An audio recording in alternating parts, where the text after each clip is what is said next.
Check one, Hello? two, three. Check one, two, three. Hello? Check one, two, three. Nope. Check one, two, three. Check Nope. one, two, Hello, three. hello, hello. Hello, hello, hello.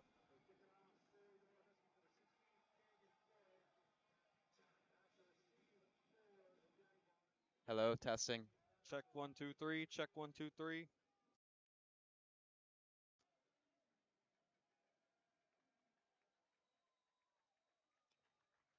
Testing, testing. Check one, two, Nope. three. Check one, two, three. Testing, Checking testing. one, two, Nope. three. Checking one, two, three. Nothing. Checking. Test, test. One, Testing. two, three. Hello? Test, test. One, two, three. Nah. Testing, testing. Check one, two, Nope. three. Check one, two, Oh, three. yep. Yep, there Got we it go. now. Thank you. All right, ladies and gentlemen, and welcome to Horizon High School for this playoff action between the visiting Canyon View Jaguars and the Horizon Huskies. All you missed was kickoff. It was a touchback in the back of the end zone as Horizon won the toss, elected to defer. Here comes the Jaguars' first play of the game. Devins out to his right and incomplete, was intended for DJ Sims. Looked like Devins was maybe a little nervous on that pass. He did have Sims out in the flat. That was his target. Just couldn't connect. Possible pregame jitters here. First playoff game for both teams here in the 5A playoffs. It's the third seeded Huskies taking on the 14th seeded Jaguars. This time, Devins from empty, rolling out right immediately, sets his feet, and Panic throws that one to the sideline out of bounds. Tried to hit Jermaine Patterson at the last second, but the pressure of the Husky D line makes it third and long. And he did have Patterson open down the right sideline. I think he might have missed him early, and the pressure did get to Devins there. Patterson, though, seems to be the #1 target for Canyon View this season. He's got over 1,200 yards on the year. Patterson has been hooking up with Devins for the majority of this season, as Devins almost a 3,000 yard passer and Patterson over a 1,000-yard receiver. The flag is up in the air. Let's hear from our referees.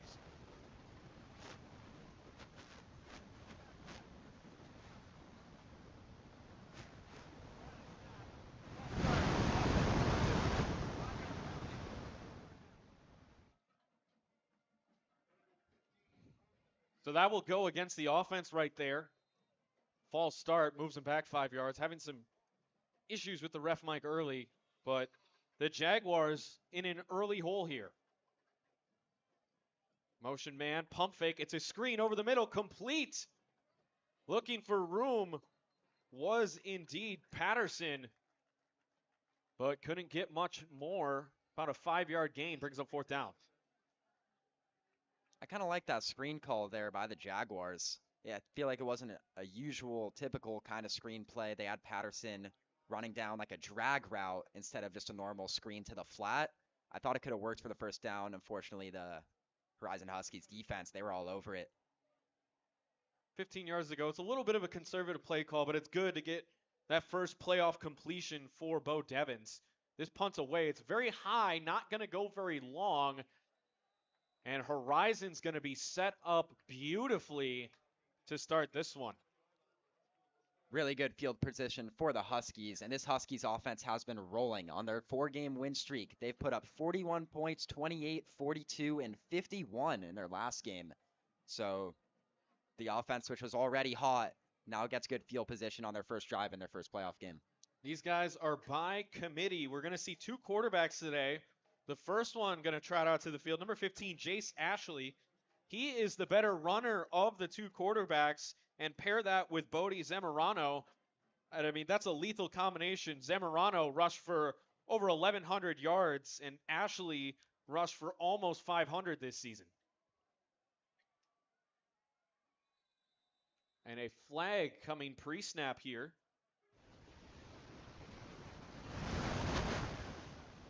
It's another false start, but this time against the Huskies, it'll push him back 5 yards to first and 15. Horizon loves to do a lot of those motion plays pre-snap. You'll often see them send 3 guys in motion going from one side of the line to the other, just trying to keep the defense guessing and set up those run plays for Zamorano. They really like taking advantage of the strong side and the weak side, so they are choosing to quick flip the formation, try and catch the defenders out of position. Some substitution confusion right now. I wonder if Horizon's going to need to take a timeout as they're subbing linemen in and out of the field. Both receivers are standing at the edge of the line ready to go, and Horizon is going to have to call their first timeout. Lucas, I've been covering Horizon pretty much all year. That was very unlike them. You don't see a lot of those substitutions like that, especially on the O-line. I haven't seen that all year. Their wide receivers are always kind of set early on each side of the field, but not really sure what happened there. I don't know. Yeah, just couldn't get the right personnel in. It looks like, they wanted a power run on first down, so false start, get back 5 yards, and all the substitutions, if they don't take that time out, they could be facing a 1st and 20. They're looking at a potential delay of game there, but still great field position, just 15 yards for the first down here. And this crowd was excited to see those Huskies offense rolling. They're going to have to wait just a little bit for this 30-second timeout as the offense steps back onto the field, and they'll see their first play. Should mention, while we're still in the early stages of this one, the Week 1 contest on August 25th, Canyon View was here at Horizon, and the Jaguars suffered a hefty loss to the Huskies. Horizon won that one 66-17 in Week 1. It's been a long season. A lot of things can change, so I think we'll see a different game here.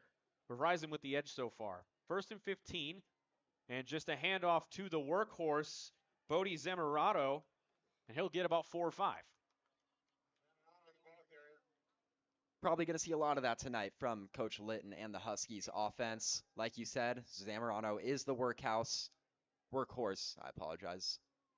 So they should keep feeding him as long as he can get runs like that. Zamorano is averaging 6.2 yards per carry. It's been impressive stuff. This time a rollout play from Horizon here.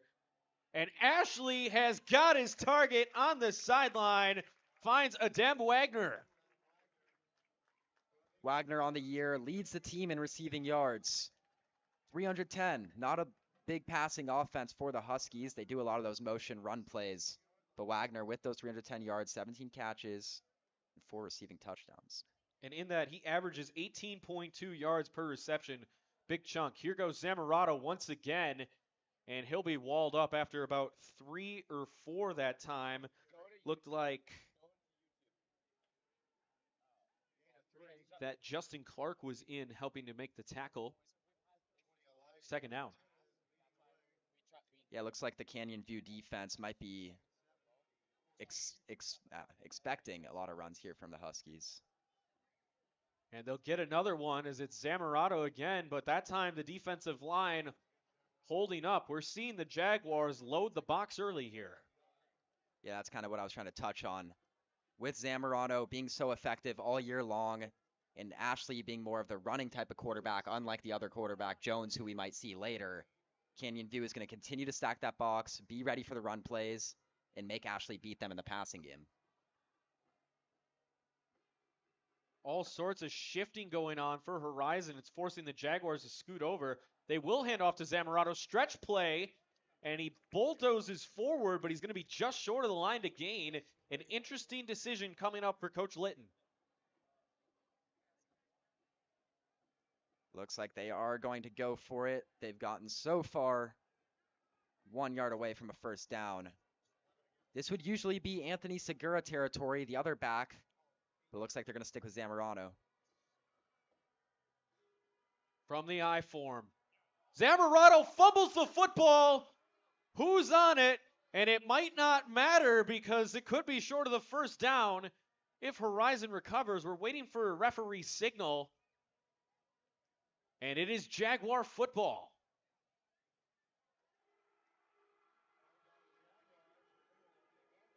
Their crowd erupts after hearing that call.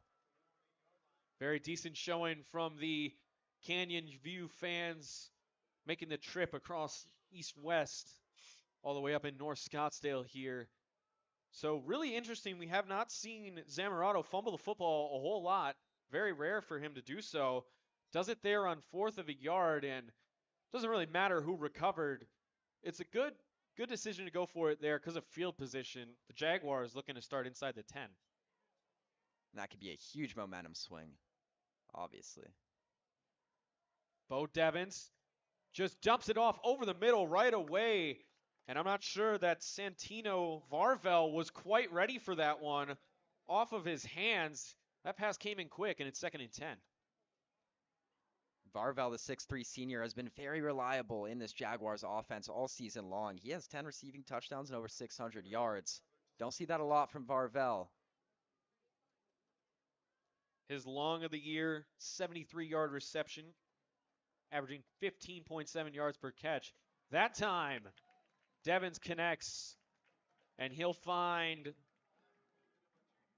Daniel Harmillo on the crossing route, but marked just short. It's 3rd and 1. Canyon View has a lot of different receiving threats in this offense. I mean, they have multiple guys with several receiving touchdowns, a lot of guys with over 20 catches. Devins does an incredible job of using all of his weapons effectively and just keeping the defense on their toes. Quick correction, they're going to give the first down there to the Jaguars, so first down for the Jaguars of the game, and a quick screen out to his man, gets some room, and a flag comes flying from the back judge. What an impressive throw, standing at midfield, throws a flag near the 10-yard line. He launched that. They'll adjust it for the flag to be at about the 20-yard line, so he threw that much farther than he thought he needed to. What a cannon by the referee. Gotta give him his props. Longest throw of the night so far, but I have a feeling that will change. Devins' strong arm. It's a holding call. So they're going to move the Jaguars back, and this works out well for the Huskies. Yeah, when you run those kind of bubble screens to running back or receiver, oftentimes you get blockers blocking early or holding early on the play to try to set up that screen play. And I think that's probably what happened to the Jaguars there. Devins empty. He's got 4 wide receivers to his right, looking over the middle, and the pass completes. The catch was made by Justin Clark, but the tackle made by Gates Allen and Jared Klopfenstein.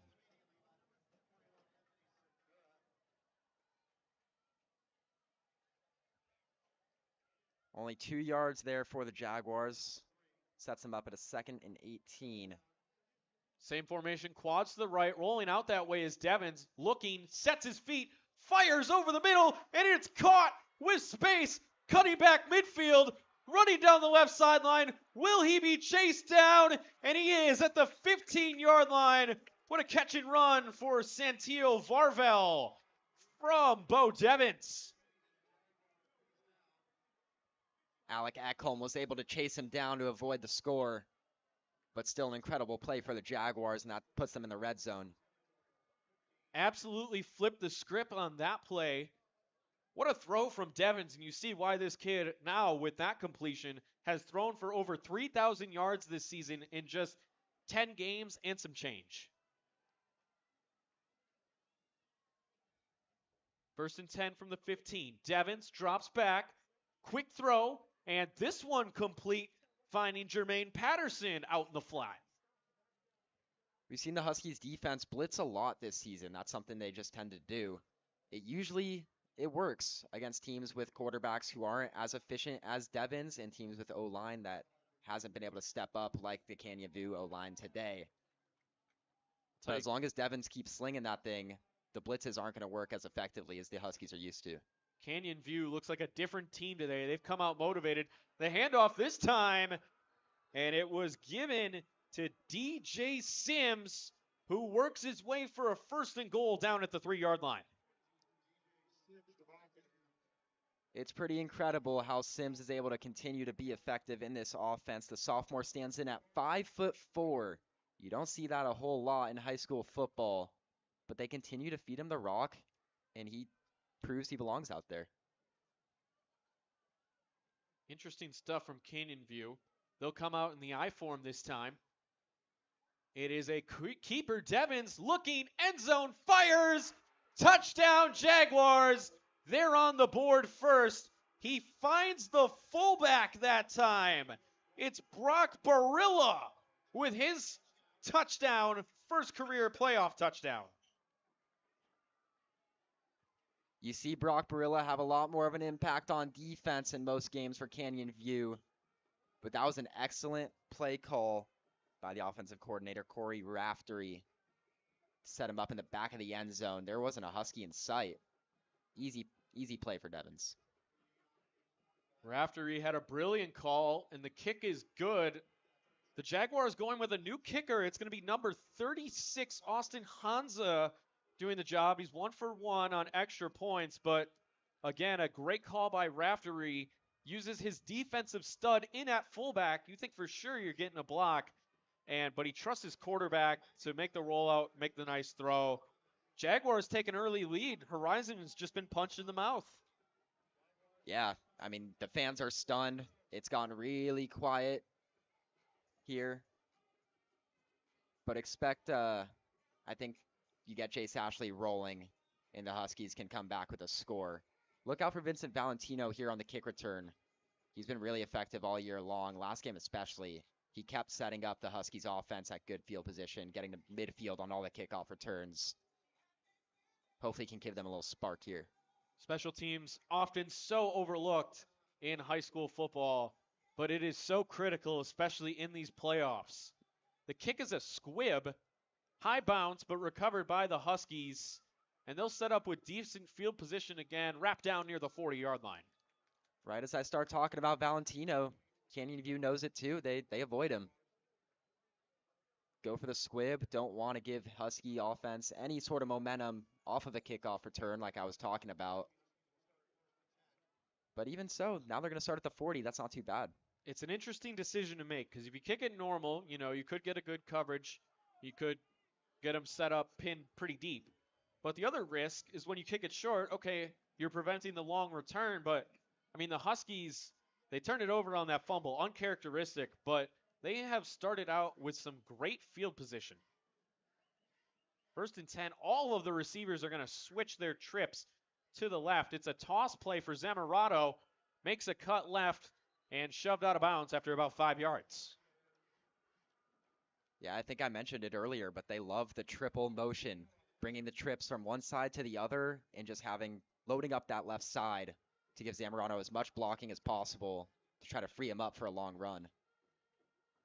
Really messing with the defensive line. I know today for sure that defensive coordinator of the Jaguars, Austin Hull, has his hands full. This time Zamorano again, but taken down in the backfield. A great play is made, and that time Seth Needham gets in the backfield, making it 3rd and long. This is a pretty crucial 3rd down now for Horizon. Down 7-0. Haven't been able to score any points today. You got to pick up this 1st down and avoid punting the ball back. So here comes the rollout. Ashley, he's looking. He's going to take off himself, sprints down, gets clocked out of bounds. No flag. The hit put on by Gavin Levin, the 5'11", 190 linebacker. 4th and 4. What is on Andy Litton's mind here? How aggressive does he feel he needs to be? Looks like he's feeling aggressive. Sends the offense back out there.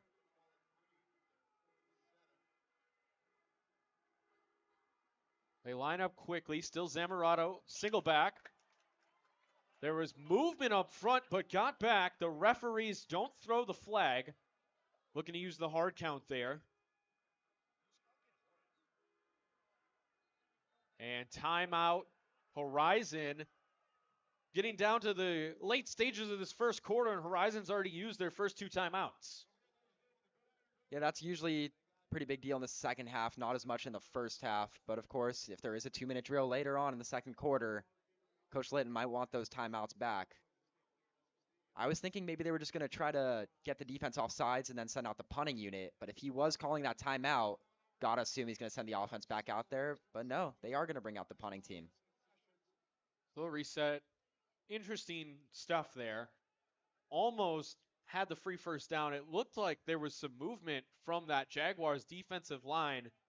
Referees hold on to the dirty laundry, and the Jaguars will get the football back. I thought the D-line might have jumped off sides. The fans here certainly thought so too. They let out a huge roar, assuming it was a first down. But here we are, 4th down and a punting team out there. Clean pocket and a great punt. Fielded at the 20, fair catch. And so the Jaguars getting round 2 with the football from about the 21-yard line. The Jaguars can really make a statement now. If they're able to march down the field once again, get in the end zone, go up 14-0, that's going to put some serious pressure on Horizon, who came into today's game as a 3 seed playing a 14. We all know what that means. Horizon was probably expected to win here at home. But here's Canyon View with a shot to put some really deep pressure on him. Jaguars have certainly thrown the first punch in this one. First quarter winding down a little bit here. Here's Devins in the shotgun. Fumbles with the snap, hangs on, throws to his check down, and he overthrew Sims. It's going to make it 2nd and 10. Kind of looked like that first play of the game where he went to Sims out in the flat and just barely missed him out of reach. Quite possibly a little bit of panic from Bo Devins right there, as he had to corral that snap before anything. And just a smart play to throw it in his direction.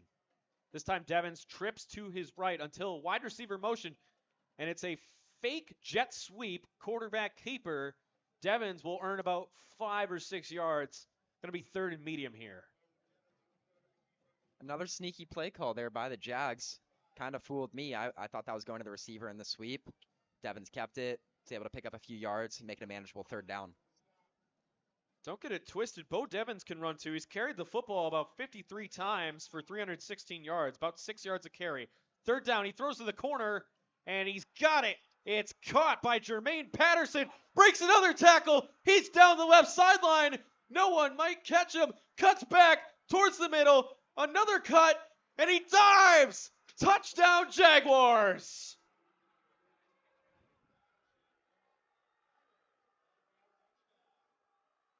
Wow, what a play by Patterson. Beautiful throw by Bo Devins on the out route. It was looking like a simple 1st down completion. Keep the drive going. But Patterson just kept those feet in bounds, avoided the first tackle, got a nice block by another receiver down the field, and he was gone after that. We were convinced that that was going to be the end of that. Good 1st down. Jaguars move the chains. Extra point is good. But the athleticism here from Jermaine Patterson is incredible. We talked about him a little bit pregame. Talked about his receiving numbers. He's over 1,200 yards receiving, averaging like 16.2 yards a reception. Something I'd like to note, I wonder if they'll go back to in this game. He's also carried the football for 14 times, rushed for almost 100 yards with 96, and he's got 1 rushing touchdown. So Patterson has been a weapon for this Jaguars team, and I think it has been part of the game plan from offensive coordinator Corey Raftery to get him the ball early and often. And just to put this into kind of better perspective, Patterson has 77 catches this year. The leading receiver for Horizon, 19, Caden Cox. We know Horizon isn't really a passing offense, but still, 19 to 77. That is pretty crazy. Big discrepancy in the way these two teams play. Another squib kick. The ball bounces off of his helmet. There's a scrum for it. And oh boy, this will not be good if Horizon doesn't recover. Canyon View seems confident it's going their way, but the refs signal opposite. Horizon will keep this one. Oh man, that could have been trouble. That was scary. The Huskies are already down 14-0 early. I mean, that matched the amount of touchdowns that Canyon View had all game in week 1. And you can see that this Canyon View team is much changed. You know, they had a really tough strength of schedule. They finished 5-5. They went 3-2 in the 5A Desert West. They had a big 42-0 win against Agua Fria down on September 1st. This team has definitely grown into a much better one since we've seen week 1. 1st and 10 for Horizon. First time from the pistol formation. And Ashley evades one tackler, but only gets to about the line of scrimmage, maybe a gain of 1 yard. I really haven't seen Horizon struggle so hard to get the running game going. I mean, usually they just feed Zamorano, and he consistently picks up these 5-yard carries, 6-yard carries, and they march down the field. But the Canyon View defense came to play tonight. Seen an adjustment in formation here. More shotgun and pistol. This one's a screen. Complete over the middle. And tackled after a first bounce. Almost breaking away that time was Caden Cox. That was awfully close to a 50-plus yard touchdown if he got it past that last defender. Regardless, good play there by Horizon to pick up a first down. Kind of stop the momentum for Canyon View. 1st and 10. Delayed handoff. Here's Zamorano. Makes one man miss and takes 3 to drag him down. About a gain of 6 yards.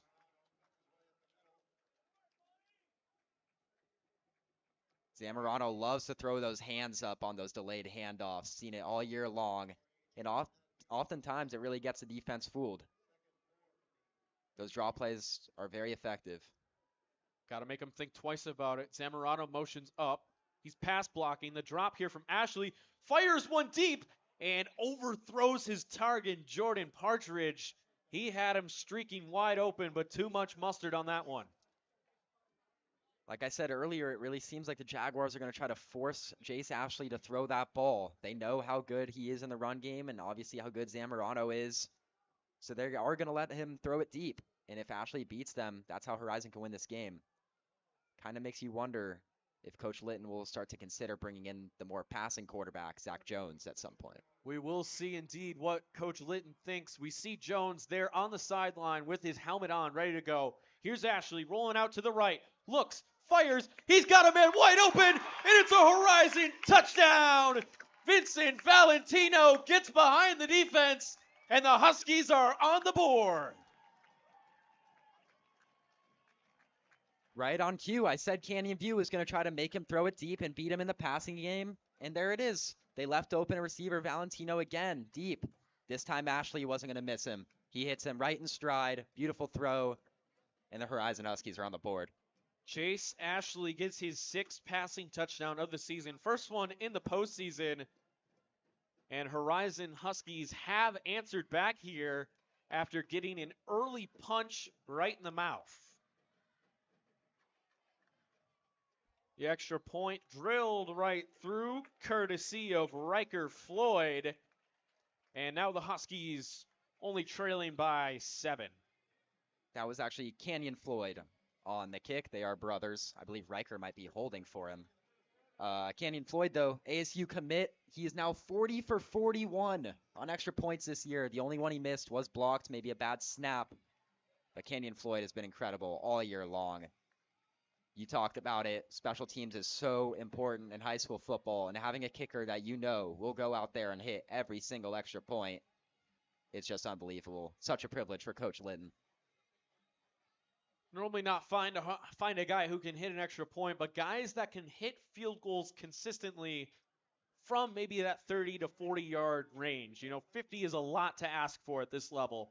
But if you can get a guy who can hit 30 to 40-yard field goals, it really helps out your offense and, can win those close, critical games. Absolutely. And I was telling you a little bit about this pregame, but I actually saw on Twitter this week on Max Preps, they posted a video of Canyon Floyd hitting a 70-yard field goal in warm-ups. I don't know if they would ever consider really trying something like that in today's game, but it's interesting. Something to note. Canyon's got the power. So it'll be interesting to see if Horizon gets into a field goal situation, what his range will be tonight. And I think that will be very situational dependent here as the Huskies still find themselves down 7. But a good answer. Still a lot of game left. Not even done with the first quarter here. Bo Devins, low snap, picks it up, fires over the middle. It's too high, intercepted. It's going the other way. The Huskies looking for a lane. Down inside the 20. It's Nate Slocum making the pick.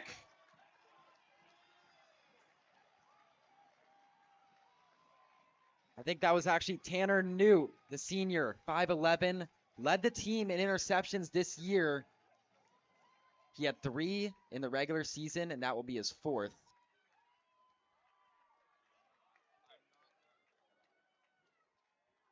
Tanner Newt did indeed make that interception. So 1st and 10 from the 15-yard line.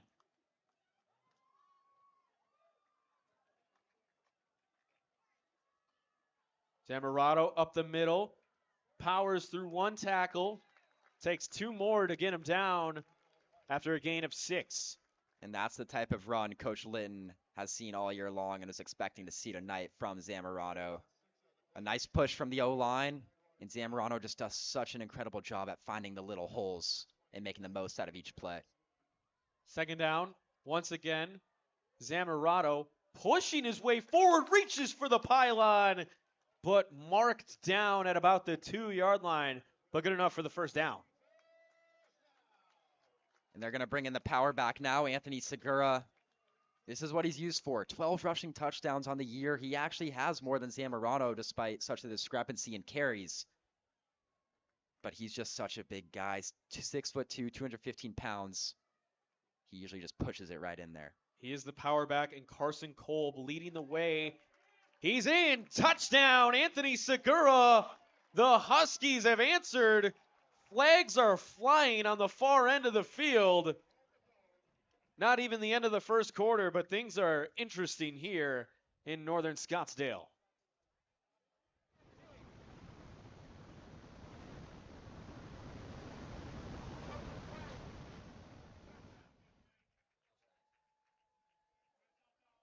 So the touchdown does stand. And it looks like they will enforce that one on the kickoff against the Jaguars. Yeah, after the play, there was a little scuffle going on between Adem Wagner for Horizon and one of Canyon View's defensive backs. Resulted in a Canyon View player on the ground. That's what I saw, and that's what the refs saw too. Flags came flying in. So the extra point is good, and we are tied at 14 once again. So after taking that initial punch in the mouth, the Huskies have responded quite well to the Jaguars' early scoring. And we got a good playoff game going here early, tied 14 apiece. I think the Huskies got those 14 points in less than a minute of game time. They scored with less than 3 minutes on the clock, and now they have 14 with a little less than 2. Interception came so early on that last drive, set them up in the red zone. And just like that, all that momentum the Jaguars had starting the game up 14-0 has completely flipped, and the Huskies are confident once again.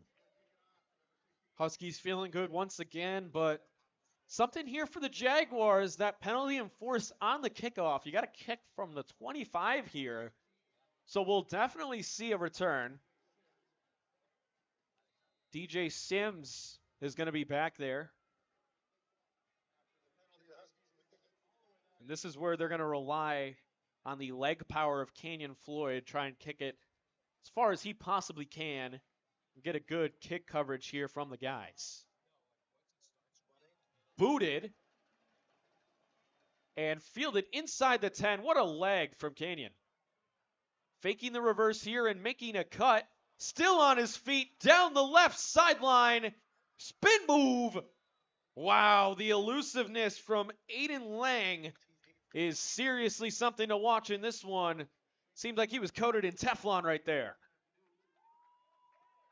That was one of those plays where actually kicking the ball so far, I think almost hurt the Huskies. It gave Lang kind of a chance to read the coverage, stay patient, find his best route to gain the most yards. And he was able to do just that. Fake the reverse, went out around the left side, and made the most out of that return. So here come the Jaguars. Game is tied once again. Going to line up in the pistol here in a really tight formation. All guys inside the hashes, but a flag comes flying from the head referee. It is delay of game. So Jaguars took too long. They'll start 1st and 15. Looked like Jaguars coach Nick Gertz was running down the sideline, asking for a timeout. Was pretty angry when the ref didn't give it to him. And it will be 1st and 15. That one might not have been delay of game. That normally comes from the back judge. I think correction right there. That was illegal substitution. Regardless, The coach wanted his timeout, didn't get one, and resulted in a penalty. So now Jaguars take one out of Horizon's book, shifting the formation. It is a simple stretch play to Sims. Sims with some room and gets clobbered out of bounds. Hit by Alec Ekholm, and a flag comes flying in. We'll have to see how much this one's going to be.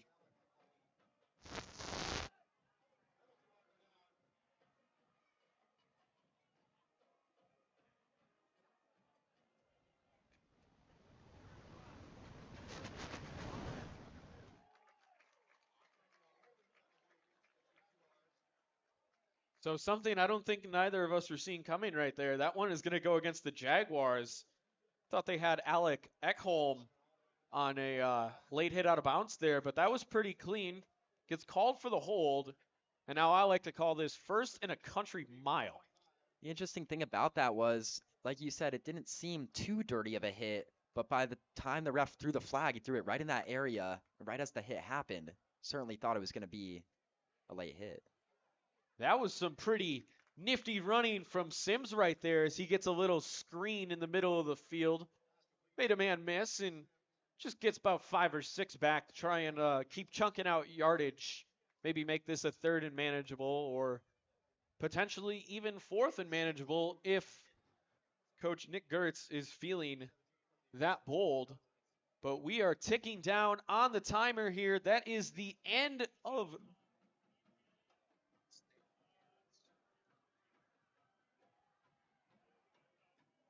pass is intercepted, was over the head, and with his 2nd interception of the day, it's Tanner Newt.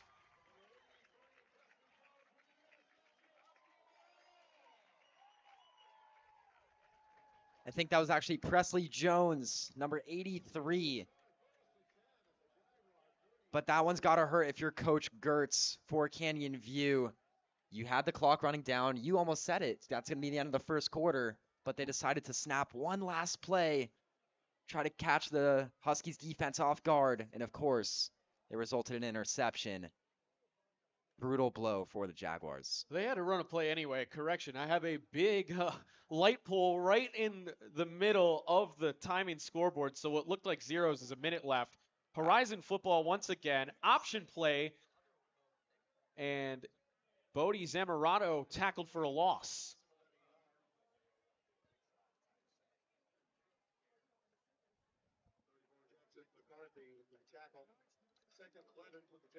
Yeah, that poll is really throwing me off too. I was sure we were under a minute already, but apparently not. It is right in the middle of the clock. Makes it hard to see. Play action. Ashley rolling out to his left. And the pass depends on a referee ruling. Ruled incomplete. So here comes 3rd and 11. Yeah, he had Valentino on the left side out of bounds. Ashley just needed to keep that ball up a little more.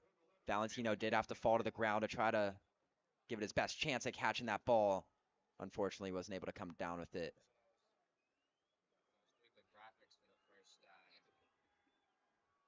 Ashley with the hard count. 3rd and 11 here. Possibly the last play of the first quarter. Tight end in motion. Moved over Jake Markovich. Coach Litton is going to call his 3rd and final timeout of the half before the first quarter is over. So interesting stuff there.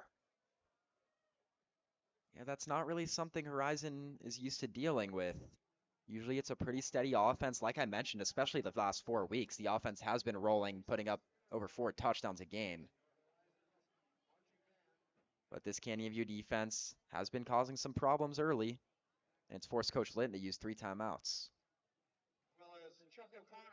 Canyon View, the Jaguars definitely came to play today, looking so much better than that week 1 loss they suffered to Horizon. Tied at 14 apiece. It's interesting, Coach Litton using every single one of his timeouts before the quarter's over.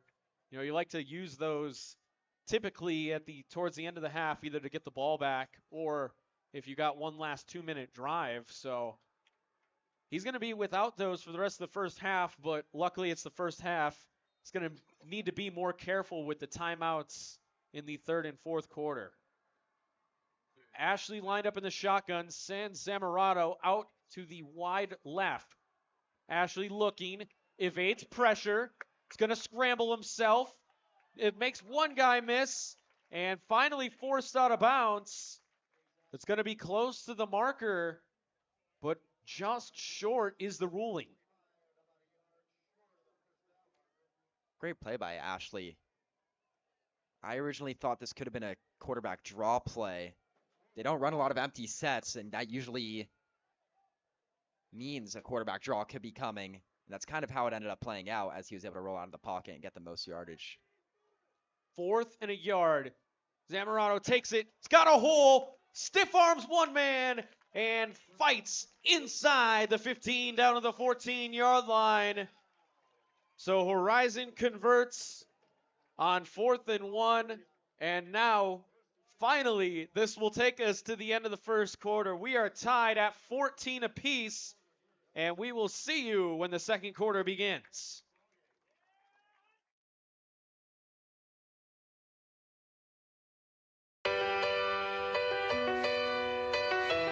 Okay.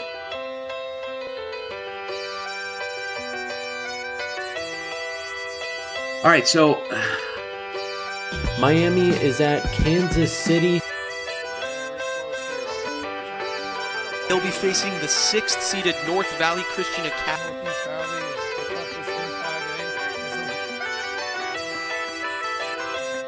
Number 30. Varsity Sports Show replay.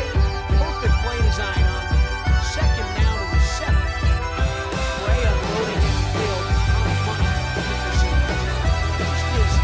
Looking deep, he's looking for Jack Freeberg, and he has him open for the touchdown. Just like that, a 44-yard touchdown to Jack.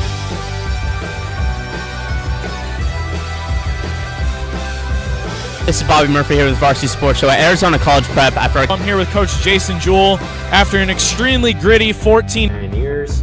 Shay, what did you see from the SaberCats tonight? Rosen, also from Pinnacle. Thank you.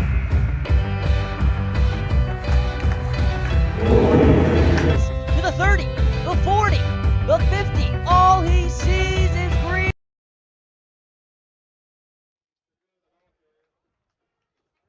Welcome back to the action here at Horizon High School. Second quarter underway. Short run from Zamorano that time. Makes it about 2nd and 7 here. Ashley to Segura. Segura down in close. And ruled down at the 1-yard line. Huskies knocking on the door, inches away. 1st and goal from the 1. Trying to take their first lead of the game. Ashley from under center. Just a simple give to Anthony Segura, and he's in for the 1-yard touchdown. The Huskies have their first lead of tonight's game.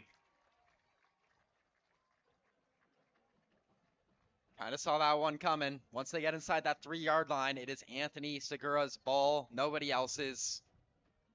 He is just so good at finding the hole, and if there is not one, he'll just use his big body, push through for the score.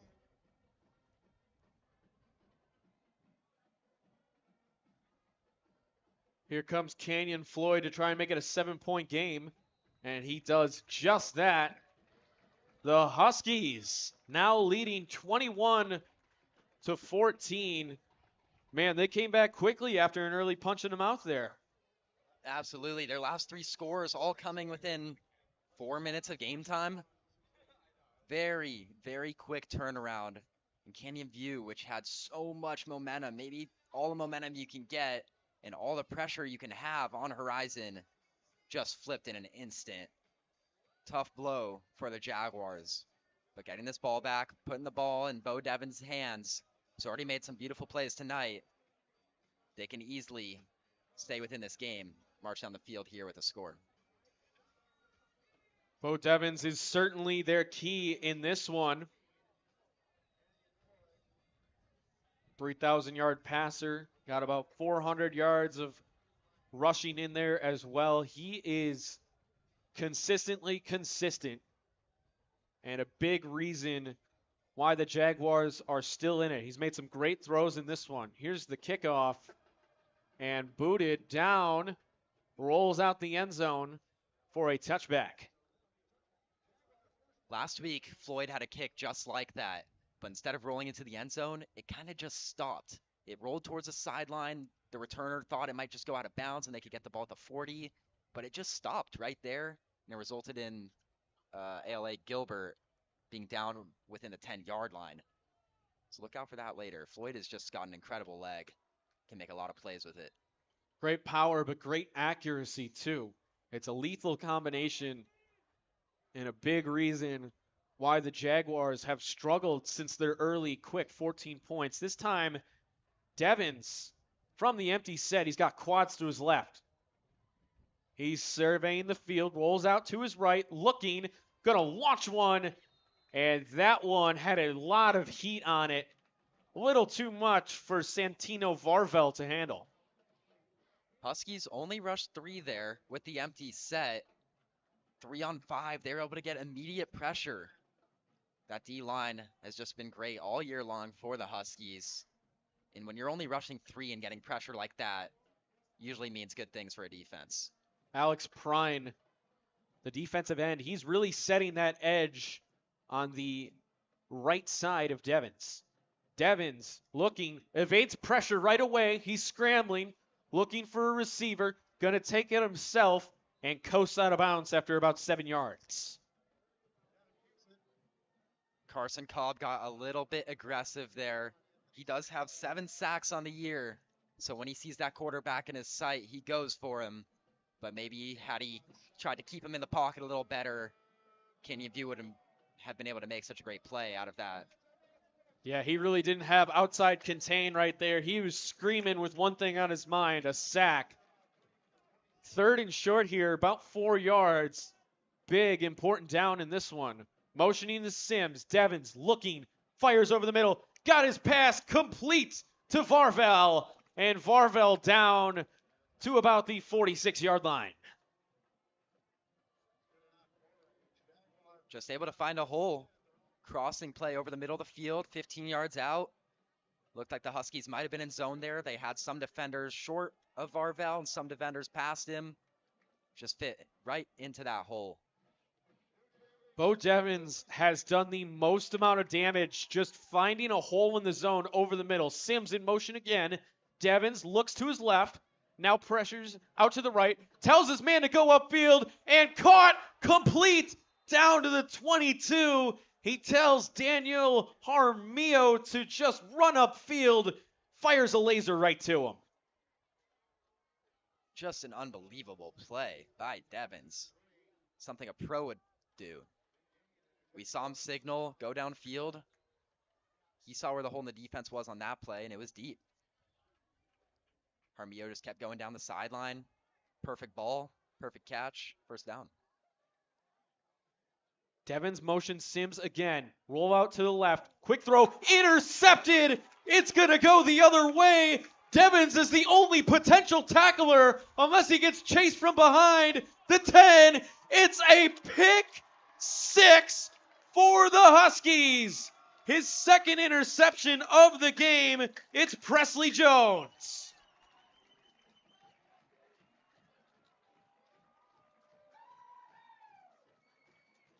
Looked like Jones was just playing the hard flats there.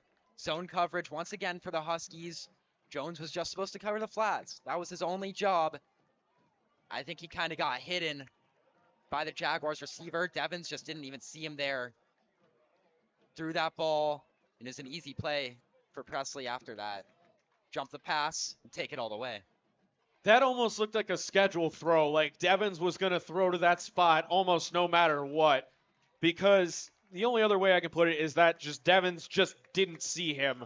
He played that flat so well, and Devins had some pressure to evade, so that was another contributor to him throwing it so quickly, and now a pick 6 and a huge momentum shift in favor of the Huskies.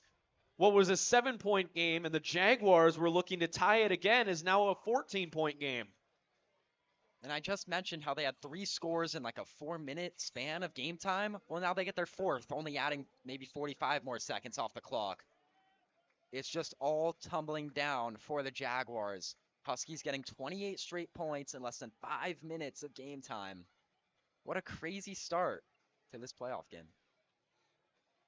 And that's how you know that Coach Litton is coaching a resilient group. They got punched in the mouth, but they were not phased by that 14-0 early Jaguar lead. That was a good response from them through and through. They just kept responding, and now they're threatening to run away with it unless the Jaguars can put some points on the board soon. The first 2 interceptions by Devins came off of tip passes. Can't really blame the quarterback on those, but this last one is probably on the fault of Devins. But he's played a remarkable game. Regardless, we've seen some incredible throws. He certainly has the potential to bring the Jaguars back into this one. Return here. Going to be tackled immediately. That was fielded at the 1, tackled at the 15. Flag thrown at about the 10-yard line. Holding against the Jaguars, so now pin him back even further into their own territory. And they got a long field to work with if they want 6 points. A long field, but still a lot of time. I mean, there is still 10-plus minutes left to go in the second quarter. The Huskies will get the ball in the second half, but still 3 pretty much full quarters left. Only a 14-point game with the ball. Jaguars just got to put it together. A good drive here. They'll be right in the game. Jaguars are in desperate need of a nice, long, 95-yard touchdown drive. Try and answer back in this one, because another punt or another turnover, and they're just running the risk of blowout, especially since Horizon will be getting this football at halftime. I think they got to try to get Patterson involved once again. He had that great play earlier. Devins looking, throws quickly, and it's caught. Juke move, stiff arm, and stepped out of bounds. Had the potential to take off was Varvel. Flag comes in late. Going to be interesting to see what the ruling is here.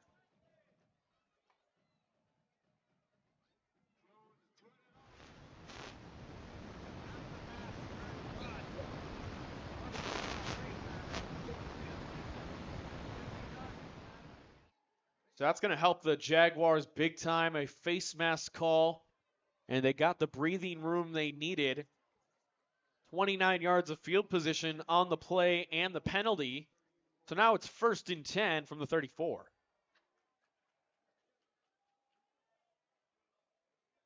Sims in motion. Devins looking.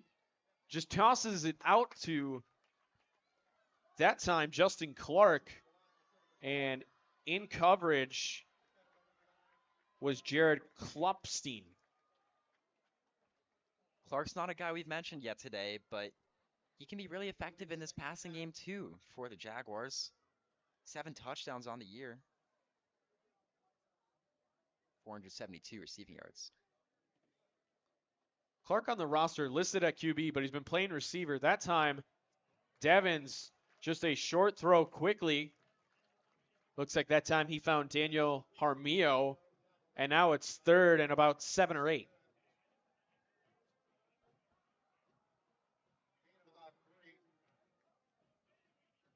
Patterson had that huge 75-yard score earlier, juking players left and right. Hasn't done much since, but he's been their go-to guy all year long. Devins might try to find him on the 3rd down here. Quad formation for the Jags. Devins has to evade 1 sack, fires it with a sidearm angle, and it is complete. And a toss out of bounds and a flag on the field. That time finds Quincy Jenkins for his first catch of the game, pending the flag. You know what? Patterson actually wasn't on the field for that play. Not sure how long he's been off the field, but if he's dealing with an injury or something, that's a brutal blow for the Jaguars.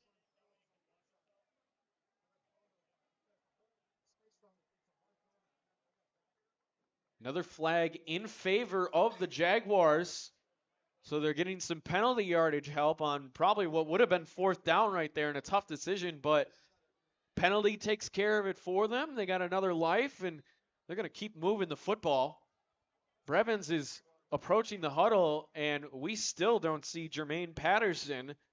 So we're going to have to look hard for him on the sideline and see if he returns back to action in this one.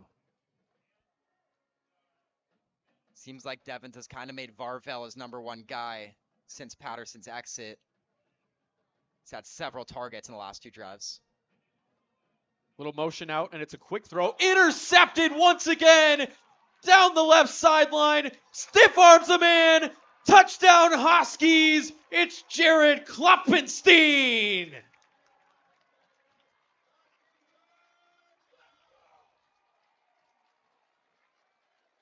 Klopfenstein usually on the defensive line in the backfield trying to get to the quarterback. Is in an unusual position on that play. He was in coverage. Devins didn't really see him. Threw that out route. Klopfenstein jumped the pass, took it all the way. Nice stiff arm to get in the end zone. I mean, great individual play by Klopfenstein for sure. But now Devins has just thrown his 4th interception in this game. And a 2-point conversion try to rub it in. They caught us off guard talking about something else. It's Vincent Valentino, the dangerous return man, getting the 2-point play. So Valentino, who I believe is usually the holder as a flag is thrown. They lined up in the field goal formation, called for an audible. Valentino ended up as the quarterback, ran it right in with the kicker Canyon Floyd standing out to the left.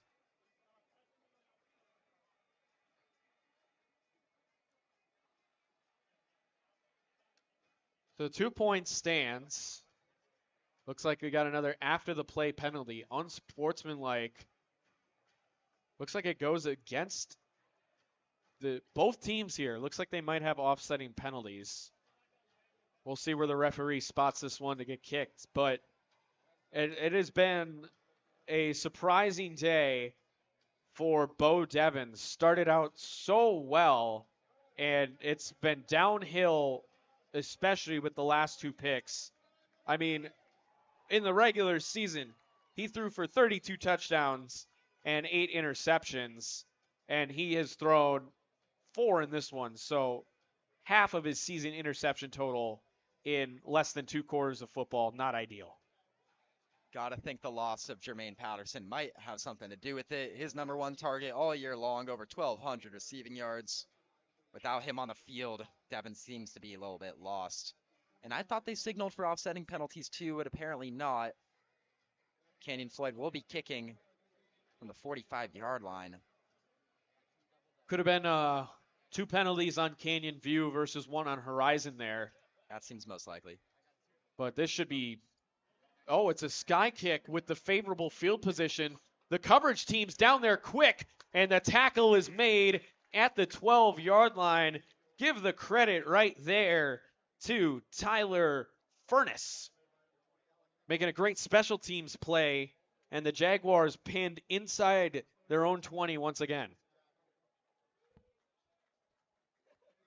Got to give Canyon Floyd his credit once again. I keep talking about him. But he just put that ball in a perfect spot. The Huskies knew with that short field position, their coverage team would get there. Beautiful sky kick. Jaguars going to start at their own 13.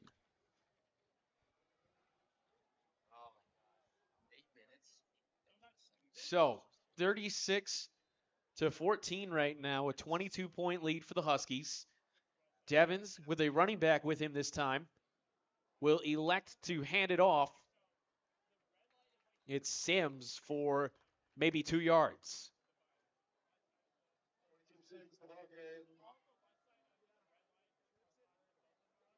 Still no Jermaine Patterson out on the field. No sight of him on the other opposing sideline. However, we are pretty far away. Could just be missing him. Don't have the vantage point to see where he's at right now. So we'll look into it when we get a chance. But 2nd and 8, Devins scrambles, evades 1, but fumbles the football and it looks like the Huskies have fallen on it. And oh man, it is all Huskies in this second quarter. Late flag comes flying. It is chaos right now in Northern Scottsdale.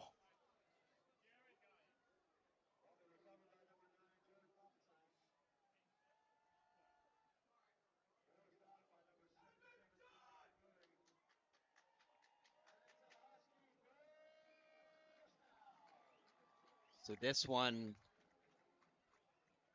looks like offsetting. More unsportsmanlike. It'll go against the Huskies, so they'll move them back. That time, the play was made by Jackson Murray on that defensive line. He got juked the first time, but didn't give up. Still made the sack, forced the fumble, and that's Devins' 5th turnover. It's been a tough game for him in these last stages. First and 10 from the 28 in motion. It is a fake jet sweep, and Jace Ashley with a nice 12-yard rush. See a lot of read options from the Huskies, not often off of the jet sweep.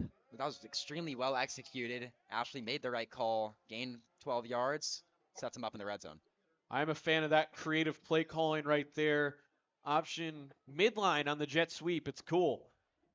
In motion there, but it's a handoff to none other than Bodie Zamorano. Cuts back twice to the pylon, flips over a man, and in for the Horizon touchdown.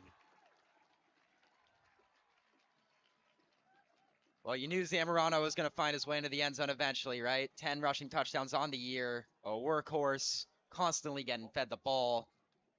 Made the most of that opportunity. Got in for the score. Ashley visibly upset on the sideline. Canyon View defender just kept shoving him after the play. Didn't get the call he was looking for. Regardless, he's got to be happy about the touchdown. Got to be happy about the touchdown and not let the defender get under your skin. That time, Canyon Floyd does get to kick this one, drills it through the uprights. And now the Huskies leading 43-14. They are really pouring it on here. I mean, this Canyon View crowd is just stunned, understandably so. Up 14-0 so early in the first quarter. I don't think anyone really thought they were going to run away with it, but it certainly was coming close to that. It was looking like a very promising football game, and considering the history from week 1, you know, a 66-17 victory from Horizon, you know, these Jaguars coming out and throwing the first punch. I know I've said punch a lot. It's my favorite analogy in football is boxing. So they come out there, they throw the first punch, and just stunned Horizon. This home crowd couldn't believe it for a second. But credit to Andy Litton and the resilient squad that he has built. These guys weren't phased, and now they're leading by 29 points. And we are approaching that mercy rule. Once one team goes up enough points, we would have a running clock. Still 7.5 minutes to go, though. Devin's going to give it his best shot to avoid that mercy rule. Lets it go, and wisely so. The bounce will take it into the end zone for a touchback. And out trots Bo Devins after a rough 3 possessions. He has made plays. Don't get it twisted, folks. He has made some great plays, some great throws, but turnovers have just been an issue tonight. 3 in a row so far, 2 interceptions and a fumble, 5 total turnovers, and 4 picks. Just not the start you were looking for after Devins looked so good to begin this one. Like I kind of said, those first 2 picks, really can't fault him on those. Tip passes are just tough luck sometimes in football. But since those, things have just gotten very shaky for Devins. Ref blowing a whistle now. So a timeout coming from the Jaguars. And I got to scan my roster right now because it looked like the Jaguars were about to trot out with Justin Clark at QB rather than Bo Devins. The interesting thing about that is on that last drive, we brought up Justin Clark. We said he's had an incredible receiving season despite being listed as a quarterback on our rosters. But it looks like they will now give him a chance after things haven't been going too well for Devins these last few drives. Both seniors. Bo Devins stands 6'5", 200 pounds. Really tall, able to see over that offensive line easily. Justin Clark, also a senior, but he stands a little shorter, 6'0", buck 85 in weight in pounds. So looks like maybe that was just for show, as Devins is indeed back there. He's got 3 trips to the far right side.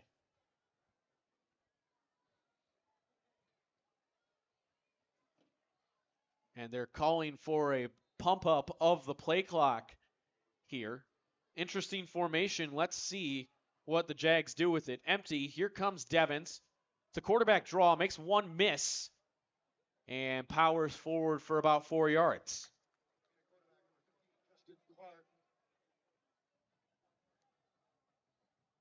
I think that is Justin Clark, not Devins, who we initially anticipated before the timeout. They are giving Clark a try now. QB draw is a nice little warm-up play for him to get the offense in rhythm. Just get his feet under him. 5 inches shorter and weighs a little bit less, possibly more mobile. Evades pocket pressure, and there's a little bit of speed. Down inside the 40, gets clipped. And tackled at about the 45, so he's providing a spark with his legs right now. You're right, it is Justin Clark. We are quite high up right now. Difficult to see the numbers sometimes, so I apologize about that one, folks. Jaguars running it back with this empty formation. Do you think they should keep going out of empty, Aaron? Seems like it. They're finally able to get that ball moving with Clark running a couple of times. Let's see what he does here. Low snap, evading pressure, rolls out, throws on the run. That one was tipped, and it looked like Segura got his hand on it. Intended receiver was Aiden Lang. 2nd and 10 now.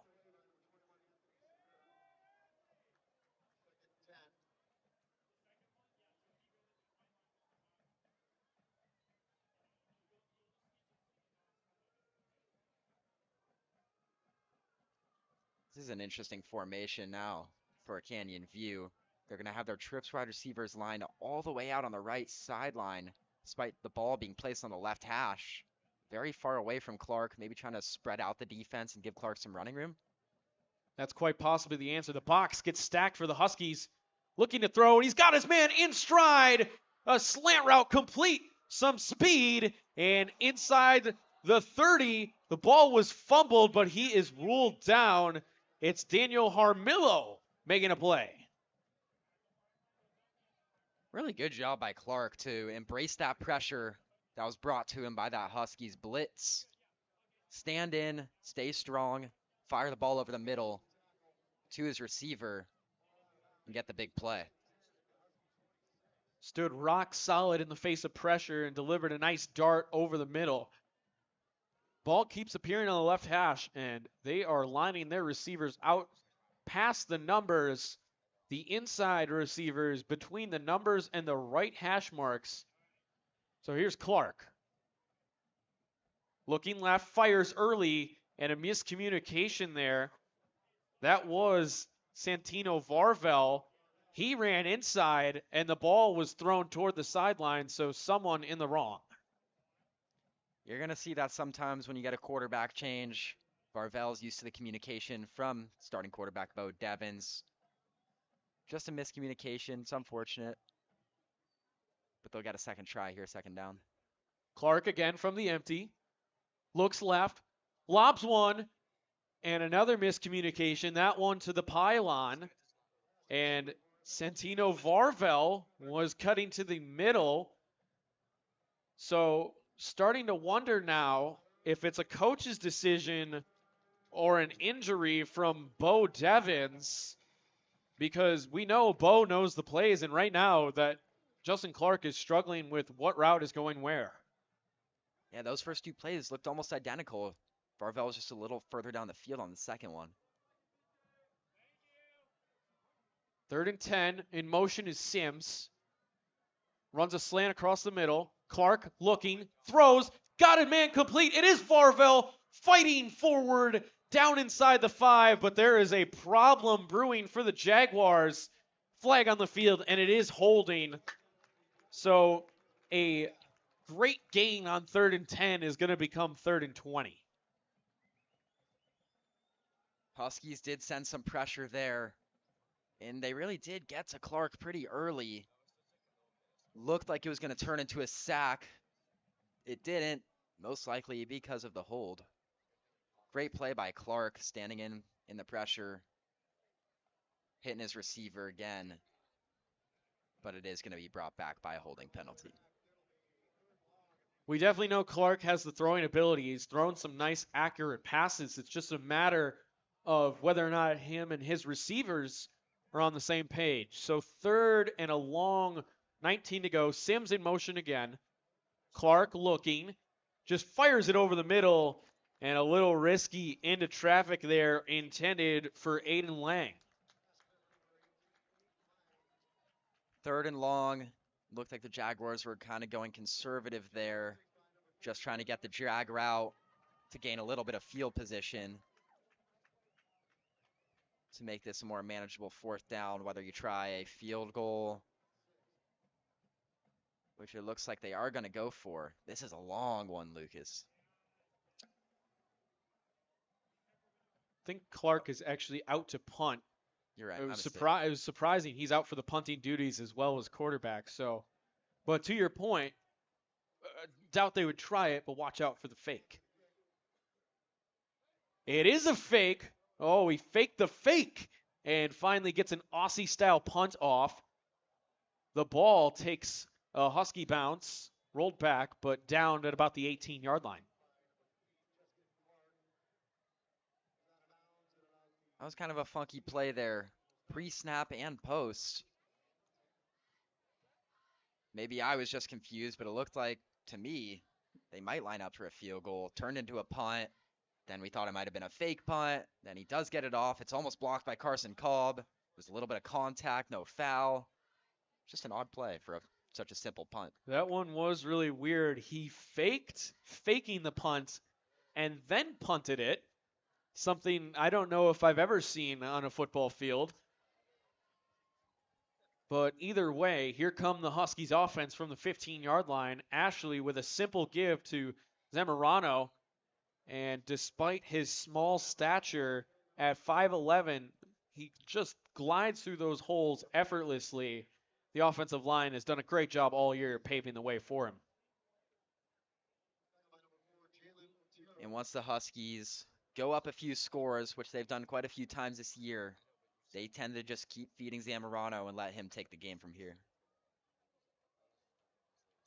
That time, delayed option read, it looked like the ball was in the hands forever there. Flag gets tossed back near the line of scrimmage, so hold on a minute for the Husky offense.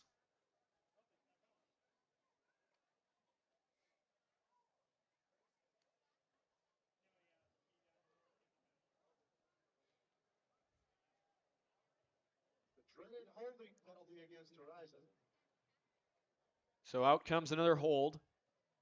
That time against Horizon indeed. Going to get moved back to the 15 here. Excuse me, to the 10. And that'll make it 2nd and long. Break huddle quickly. And a rare shotgun formation here for Ashley. He's got Bodie Zamorano on his side and the D-line shifting. Looked like a false start from the tackle as he started his blocking assignment immediately. Yep, you're all over that one, Lucas. Huskies just keep doing it to themselves. Going to continue to move on backwards with penalties. And it's 2nd and long. That was the kind of plays we were seeing when the Jaguars were up 14-0. Delayed handoff for Zamorano. And a good tackle that time at the line of scrimmage And he probably saved a lot of yards there. Making that tackle was A.J. Burnett.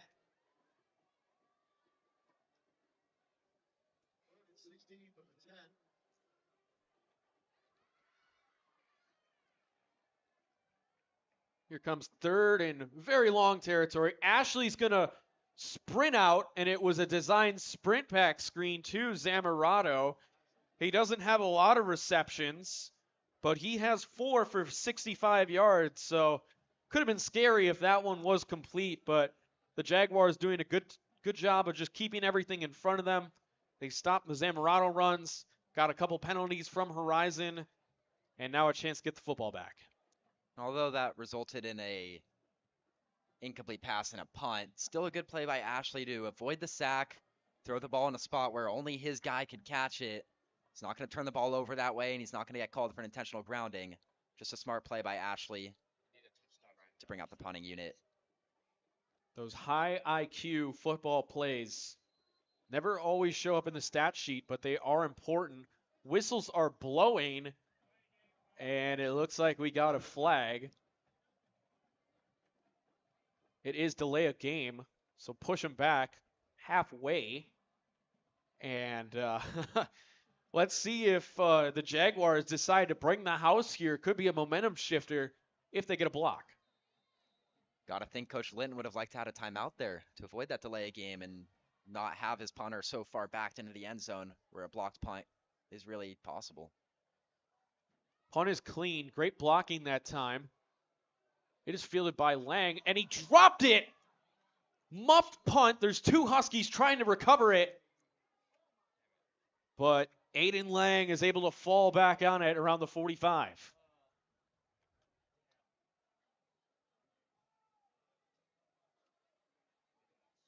Yeah, Lang got kind of lucky there. Didn't field it cleanly, but the ball did land right in front of him. He jumped right back on it. Had the Huskies gotten that ball back in Canyon View territory, could have gone very poorly for the Jaguars. They might have gotten even closer to a running clock before halftime even hits right now. Clark is back under center, in the shotgun, I should say. He's got an empty formation once again. He's scanning right, throws over the middle, and a nice touch pass. He completes it to Daniel Harmio. That has been the one bright spot for the Jaguars so far tonight. The ability to pick the defense apart using the middle of the field, reading the zones correctly. That middle of the field has really been the go-to spot tonight for the Jaguars to be able to move the ball. Yeah, on those interceptions, every single interception, in my opinion, has, if I remember correctly, has been outside the hashes. Absolutely. When they're throwing between the hashes, they've been very effective. Clark, scrambling to his left, throws and fires a seed complete. Good enough for the first down. So the Jaguars with a little bit of life. That time it's Santino Varvel. Heard a lot and seen a lot from him tonight. Clark and Varvel able to get back on the same page after those couple of miscommunications on the last drive. Good play to keep the chains moving. Once again, we don't know what's up with Jermaine Patterson or Bo Devins, so we're going to monitor as closely as we can. Meanwhile, the first down play, Clark has to get rid of it, and almost a hat trick for his third interception of the game. Was really, really close that time for Presley Jones. Just out of reach for Jones. He really wanted that one. You could tell. Hit him on the fingertips. That would have been an incredible play. Can't blame Jones for not coming down with that ball. Thrown out of reach of everyone right there as Clark was under extreme duress. Going back to that formation from last series, it's 5 wide empty with the trips just out as wide as they can possibly be. Clark from the shotgun. It's a quarterback draw. He runs straight up the middle. No one's going to catch him. Powers in for a Jaguar touchdown.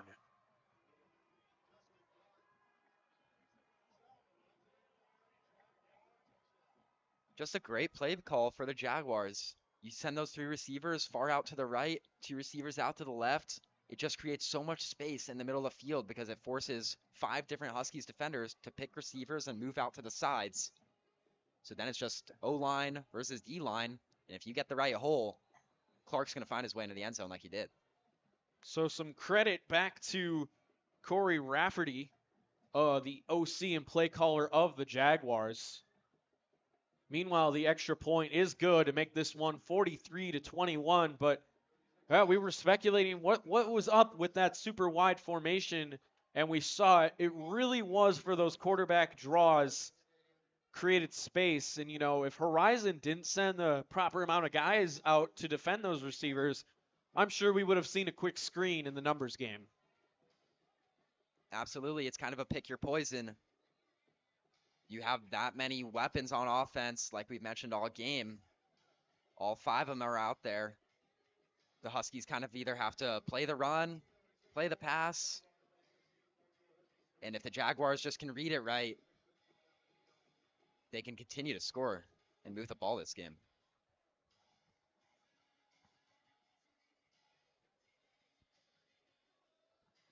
Anyways, the kick forthcoming here. It looks like 2 minutes and some change for the Huskies. They're out of their timeouts. It's squibbed, though. A high bounce, and finally recovered at the 30-yard line by Vincent Valentino. Looks like the Jaguars came in with a plan. Don't give Valentino a chance in the return game. They're just going to stick to their squibs. And I guess it's been relatively effective if you're really that worried about Valentino, who has been good in the return game this year. Almost caused a fumble off the squib in the first quarter.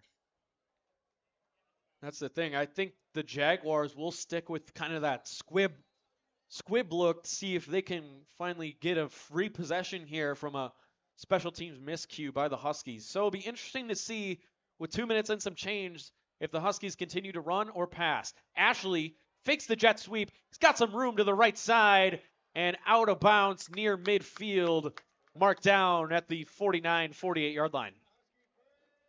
So many options on that play. It just really keeps the Jaguars defense guessing up until the last second. Could have given it to the sweep, could have given it to Zamorano. Ashley just keeps it himself. Probably the best option with the way the play turned out. The mix in formations has been good for the Huskies. It has kept the Jaguars off balance. Ashley's rolling out to his left, fires one with some air, and it is caught down the sideline. Vincent Valentino with a big reception down to the 25-yard line. I think that was one of the best throws I've seen Jace Ashley make all year. Off of 1 foot on the run. Just in a perfect spot for Valentino to catch it and keep his foot in bounds. That's a lot of core and upper body strength to pull that one off as Zamorano reaches for the pylon and marked down at the 2-yard line. But hold on a minute. Flag is down near the 32. This usually implies a holding on the offense, but we'll let the ref tell us. Flag in the backfield on a good run play. Almost always holding. He's looking for a number right now. Looks like it is probably on that offensive line. No, he signals towards the defense. He was searching for a Jaguar number right there. So personal foul, it's half the distance to the goal. And I-form classic Husky style flag flying in from the side judge. And it looks like he's indicating to the referee an offside.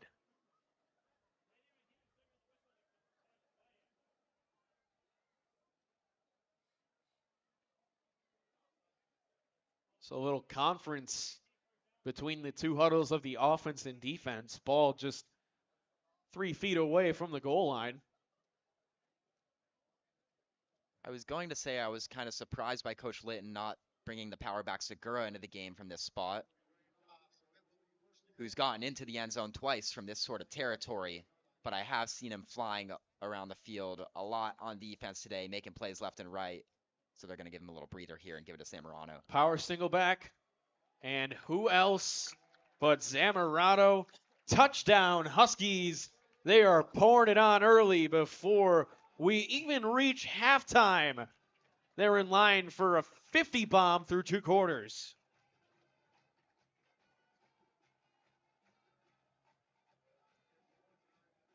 Just a great drive altogether for the Huskies, mixing in the passes and the runs. There's a lot of Jace Ashley until that red zone play where Zamorano got to the 1 and then punched it in. Just perfect all around. Great execution.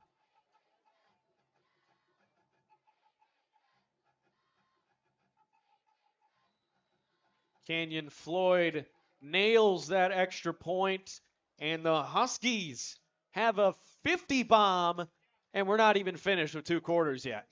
They could get more. The way this game has gone, they force a turnover, march down the field once again. They could end up with more than 50. That would be pretty shocking.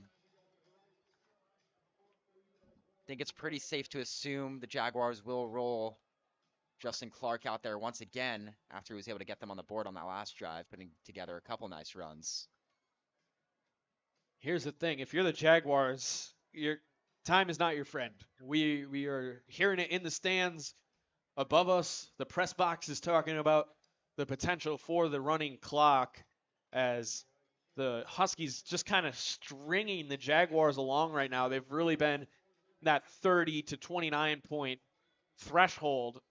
And, you know, with time not your friend as the Jaguars, I feel like they have no choice here but to be aggressive. But if that aggressiveness turns into a turnover, it could be game over before we even hit the 3rd quarter for the Jaguars. You're certainly right. We talked about Horizon in the week 1 win. They won 66-17. So the Jaguars have certainly played better offense in this one, scoring 21 and potentially more through 2 quarters here. But the Huskies are absolutely on pace to just smash 66 points out of the water right now.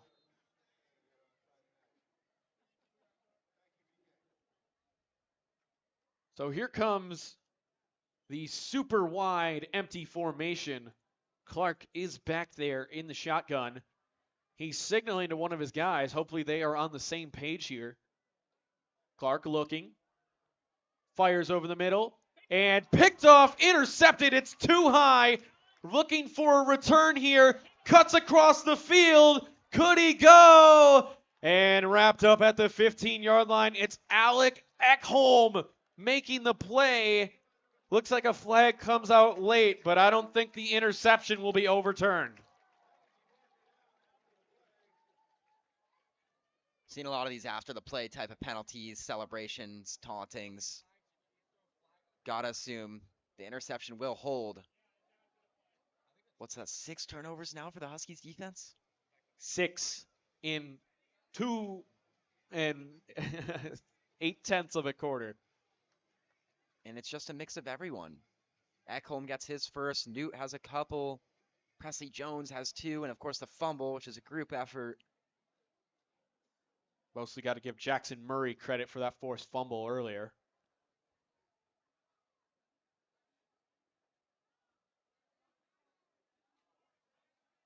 Ooh, a blind side block on the return there. But signaling also against the Jaguars right now. Some sort of personal foul for the Jaguars.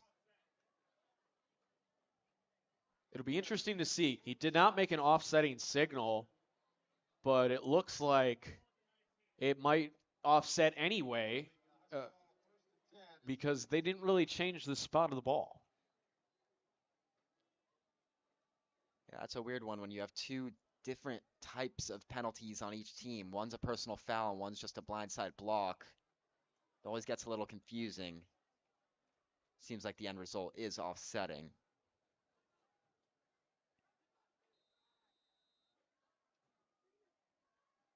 First and 10 inside the red zone. Rolling out to the left is Ashley. Fires, and he's got his man complete, finding Caden Cox on a nice comeback down to the 10-yard line. I was certainly expecting Litton to give the ball to Zamorano there. Already got 50 points, but he's just going to keep letting Ashley sling it. As long as he's been this efficient, why not? I think Litton knows what he wants here. I think he wants a running clock, keep his guys healthy for the next week. Corner of the end zone pass, a fade ball. It is caught.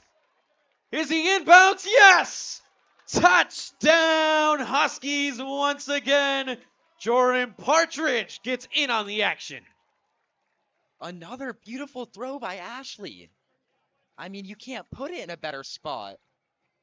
He's got the extremely tall Jaguar defender on the shorter Partridge. Just a perfect fade ball. Touchdown. Ashley's just been incredible tonight. What a game for the junior Jace Ashley. As Canyon Floyd knocks home another extra point. He is so consistent. The only one he has missed was blocked. So now Horizon up bigger on Canyon View, 57-21. That's a 36-point lead. And they're going to kick it off with about a minute 32 here. And then they're going to get the ball back at halftime. It is madness. It is all Huskies this second quarter. And they got a potential to start running the clock once we see you on the other side of halftime. They certainly do. And I want to mention how pregame, or early in the game, we talked about Zach Jones, another quarterback option for the Huskies. How Ashley is often used in more of the rushing attack, and Jones is more of a traditional pocket passing quarterback. And that's still relatively the case, but the way that Ashley has thrown the football tonight, I think it's safe to assume he is the main quarterback going forward, whether they want to go with a more rushing attack or passing attack. Could see Jones in the second half, though, as long as the lead remains this big. That one's skied and fielded around the 5-yard line. Here comes the coverage team. There's a hole. Breaks one down the left sideline and near the 40-yard line. Great return from Aiden Lang. It was a good kick by Floyd. Forced a return. And the coverage was able to get there early, but they kind of went right past him.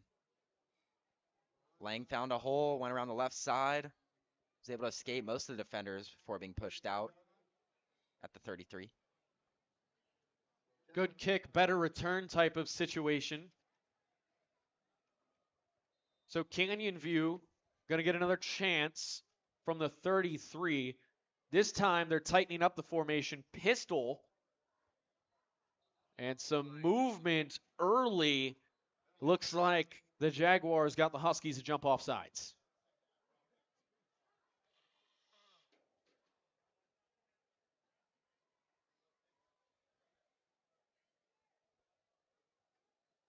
Penalty against Horizon Jaguars, first and 10 at the 38, first and 5.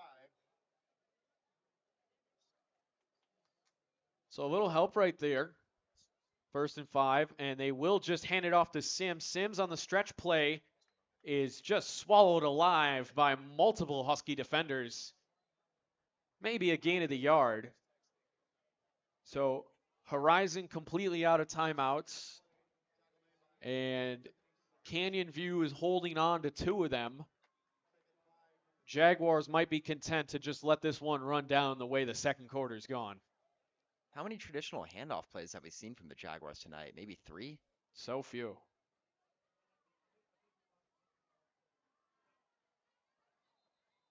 And that time, the second down play just hits the ground, intended for Aiden Lang. It was a nice little play action motion screen, but can't execute if you can't catch the ball there. That throw was a little low. So now sitting at 46 seconds left to go, an incomplete pass, and Horizon could be in business for yet another score. So Jaguars just might want to run the ball here.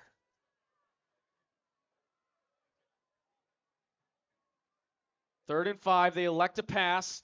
Quick throw and incomplete over the head of Sims.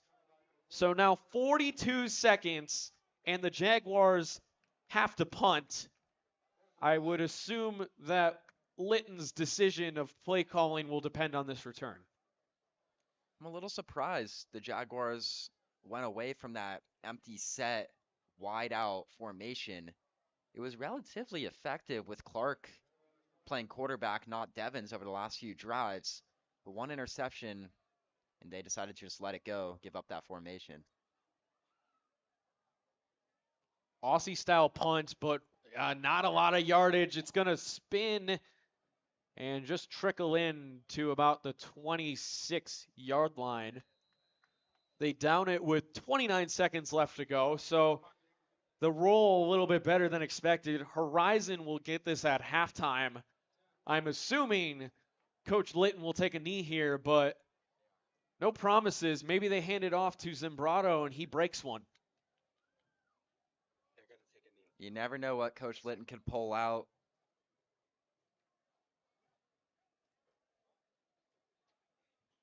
But it does look like a knee formation.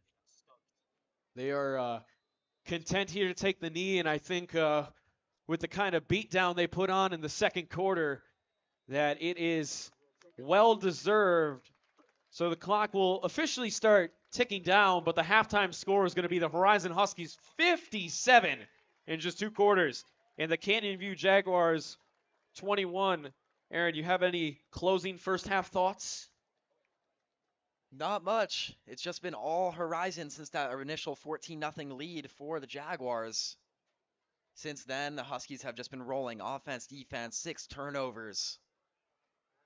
I expect a lot of running from them in the second half with a score this big. Probably going to see more Bodie Zamorano, of course, but probably Anthony Segura will get some work in too.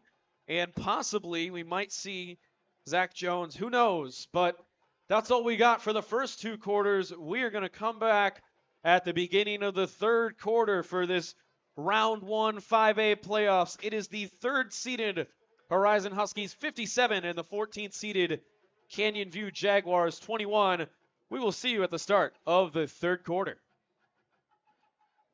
So Arizona Cardinals fans got some really good news this week that their franchise quarterback, Kyler Murray, is finally going to be back under center starting this Sunday after missing almost a year due to a torn ACL. He'll start this Sunday, which is week 10, against the Atlanta Falcons after having not played in an NFL game since week 14 of last year when he tore his ACL against the Patriots. And now obviously it's been a very rough season for the Cardinals. They enter week 10 with a 1-8 record, which is the worst in the entire NFL. So even though playoff contention is very unlikely in the second half of the season for the Cardinals, if you are a Cardinals fan, it's going to still be very important to watch, because the question of, is Kyler Murray your future quarterback, or are you going to rebuild and draft a quarterback, is still very much up in the air according to a lot of people. So determining that is possibly going to be contingent on how well Kyler Murray plays, so it will be important to watch his performance. So even though head coach Jonathan Gannon doesn't expect Kyler Murray to have a lot of restrictions, he didn't seem too optimistic that Kyler Murray would be back to his 100% old form this week or in the very beginning of his starts this season, which obviously makes sense because Kyler Murray is a dynamic athlete, and anytime you have a serious injury like a torn ACL, it's going to take time to get back to full health. But Jonathan Gannon also said that the health of the rest of the Cardinals team is not going to impact Kyler Murray's availability for his starts, which basically tells me that regardless of the record of the Cardinals or their situation, they want to evaluate Kyler Murray by having him have his full workload and start as long as he's healthy for the rest of this season. And then head coach Jonathan Gannon gave praise to Kyler Murray at the end of this article when he said it's fun around him at practice, he's ultra competitive and wants to play football, but everything that he's been doing up until this point to get himself ready to go both on and off the field, rehab, with the health stuff, with the mental stuff about playing quarterback, he's far exceeded my expectations right now. Now it's easy to forget that just 2 years ago, the Cardinals were contenders for a majority of the 2021 NFL season. They started with a 7-0 record, which was the best in the NFL, and they made the playoffs with an 11-6 record. Even though they unraveled a little bit down the stretch, they were still able to make the playoffs before a tough first-round playoff exit to the Rams. But Kyler Murray looked really good for a lot of that season and has had a lot of good moments in his first 4 years in the NFL. So this team has really struggled because of a lot of other issues, but the question is, in a quarterback class coming into the 2024 NFL draft, do the Cardinals try to completely start over and go with potentially a star quarterback, knowing that they're going to have a high draft pick, such as maybe Caleb Williams or Drake May.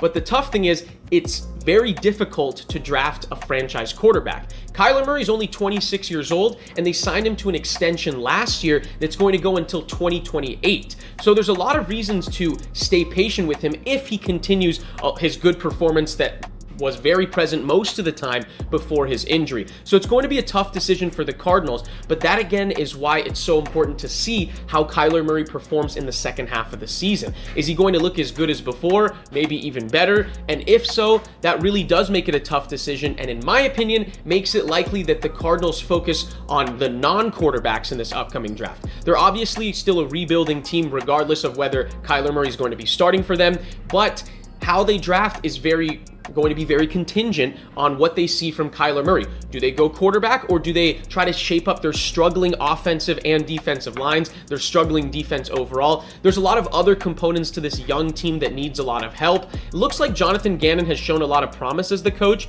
Seems like the Cardinals are competitive in a lot of their games. So Kyler Murray has a chance under a new coach. He's never played with a coach other than Cliff Kingsbury the last couple of years, of course. So he has a new coach now. We'll see how he handles this new system, but if he plays really well, that could ultimately change the Cardinals' draft approach and try to draft a team around Kyler Murray, who has plenty of years where he can still get better and still be a star quarterback. Obviously, like I said, very young, 26 years old. So we'll see how the Cardinals play the second half of the year with Kyler Murray finally back. They also get James Conner, their running back, as they also activated him from injured reserve, as well as Kyler Murray. So we'll see what this new Cardinals team has in store this week against the Falcons, a struggling team, and the Cardinals will be at home. So let's see what the rest of the season offers for the Cardinals, which will ultimately help to decide their future.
Hello everyone, this is Kyle Cooper. Today we are going to the NBA. The Milwaukee Bucks are now the favorite to win the NBA championship. There was a blockbuster trade this week with Damian Lillard going to the Milwaukee Bucks to join Giannis Antetokounmpo. The Bucks odds are now at 4-1 according to US Sportsbooks to win the NBA Finals. To break down the trade, Drew Holiday, DeAndre Ayton, and Kamara are going to the Blazers, as well as the Bucks' 2029 unprotected first-round pick and unprotected swap rights in 2028 and 2030. The Suns land Yusuf Nurkic, Grayson Allen, Nasir Little, and Keon Johnson.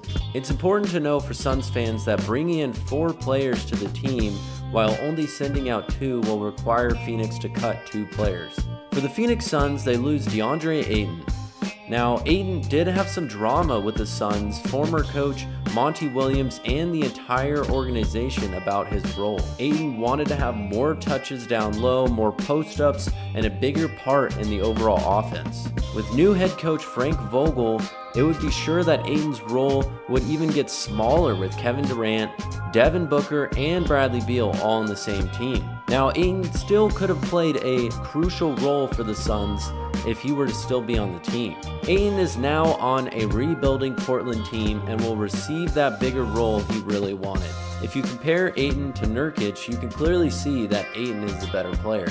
Many people thought throughout the years that Ayton would be a great fit for the Suns, and especially with this newer team, as he's young, athletic, and had great potential. But now he's been traded, and looking at his replacement, Nurkic is 29 years old and certainly not as young and athletic as Ayton was. Some Suns fans could see this as a downgrade. It could also be argued that the Suns did not use DeAndre Ayton to his best ability with his mobility, his youth, and now they have Nurkic, who's even less mobile, older, so they will have to figure out how they will play their new big man.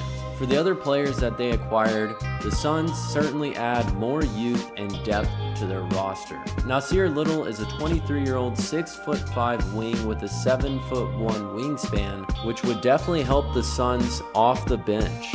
Last season in Portland, he averaged 6.6 points per game and 2.6 rebounds in 18 minutes per game, and he shot 44.2% from the field. Another player they added is 6'3" Keon Johnson, who is 21 years old. Johnson averaged 4.7 points in 10 minutes per game last year on 37.6% shooting in Portland. Another important player to note in the trade is the Suns received Grayson Allen, and Grayson averaged 10.4 points and 2.3 assists per game for the Milwaukee Bucks last season. He shot 44% overall and 40% from the three-point range. This could be the great fit for the Suns, as they'll have more shooting threats on the perimeter, and Grayson Allen can play defense too. As for the big name in the trade, Damian Lillard, this is a career-changing trade for him. After being on the Portland Trail Blazers for his entire career, he moves to the Milwaukee Bucks, and now they are the favorite in the East. It was clear that Damian Lillard expressed his interest in wanting to be traded to the Miami Heat. So the trade that landed yesterday definitely shocked the entire NBA world. And there's some speculation as to whether Lillard will be happy in Milwaukee with another superstar already being there. But for Lillard, he's now on a team where they certainly have a great shot at the title this year.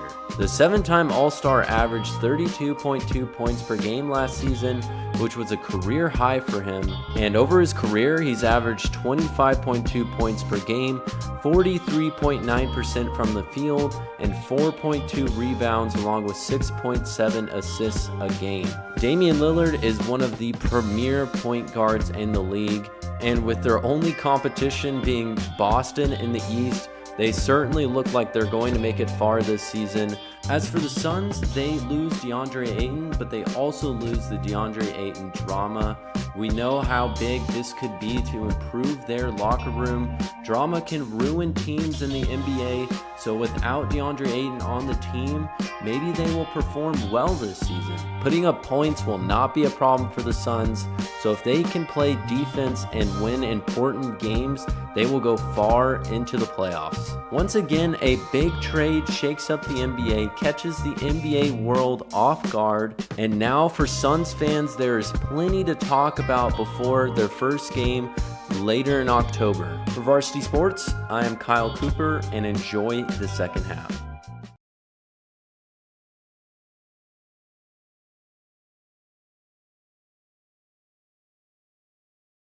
So Arizona Cardinals fans got some really good news this week that their franchise quarterback, Kyler Murray, is finally going to be back under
All right, and welcome back to Horizon High School.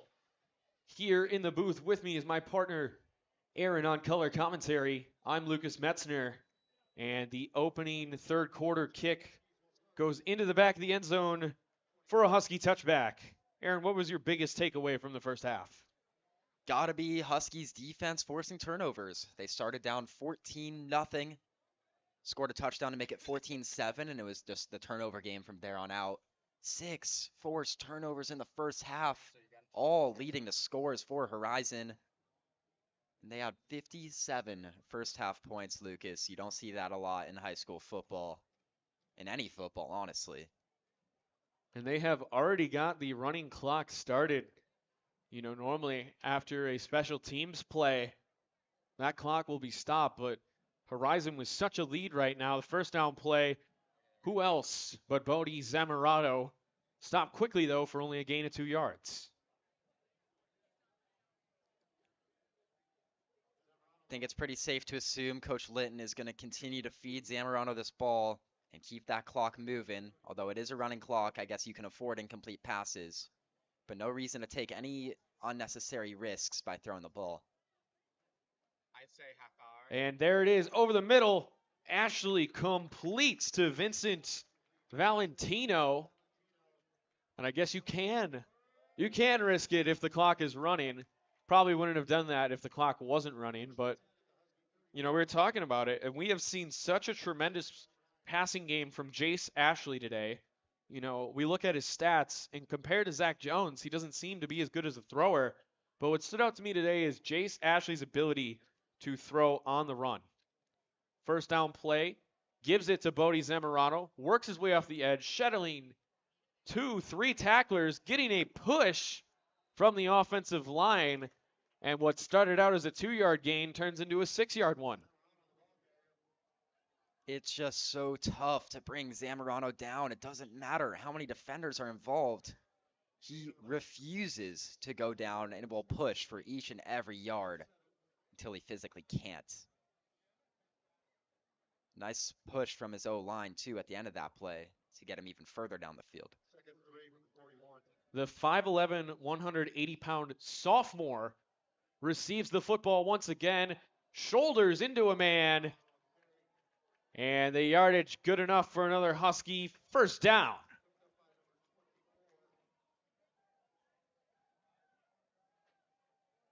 Interesting no-huddle approach from Horizon with the score like this. But they are going to maybe have a little quick snap here. Good practice for when the game is indeed close. You can get away with this when the clock's running. Ashley on the rollout fires and found the target, Adem Wagner. And that's going to be open a lot for Horizon. Once you establish Zamorano in that run game and keep feeding him the ball and he keeps pushing, it forces the defense to stack the box and prepare for a run. And then you run that play action and you're going to have open receivers downfield. Those linebackers need to think of Bodie Zamorano first and foremost with how well he has run the ball. So they have to respect the play action, and it leaves so many open receivers. Quick screen this time, and Jordan Partridge gets another reception. Tackled out of bounds by Jackson McCarthy.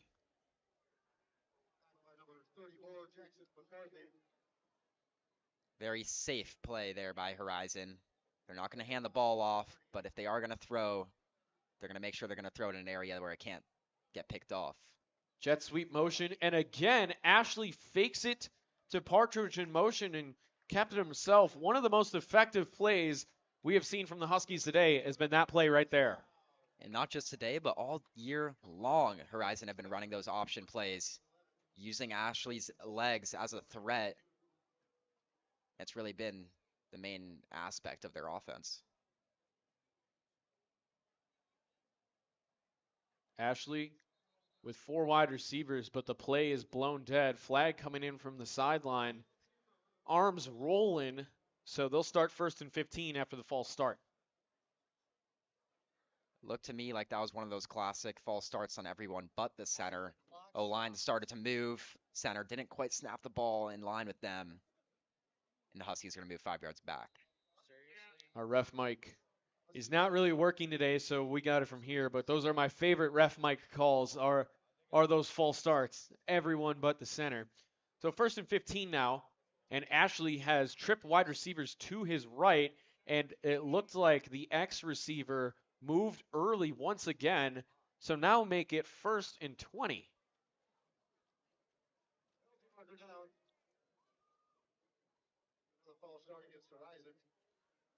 That time going too early was Jake Girard, the sophomore. Haven't seen a lot of him today, so must be a little excited to just be in there. That time, handoff to Zamorano. Sheds one tackler in the backfield and finally dragged down after 5 yards. That was an important 5 yards from Bodie to make it a more manageable set of downs. I feel like you've mentioned Zamorano shedding that first defender all night long. I keep saying it, you just can't bring him down. You need a group of guys on him if you're going to bring Bodie Zamorano to the floor. Smaller in stature, but one thing about Zamorano is he never stops moving his legs until he's completely down. And that time, Ashley finding a target in space. That time, he's got Vincent Valentino, the dangerous return man. And so now it makes it 3rd and about 5. So some chunk plays and Horizon's back in a normal situation.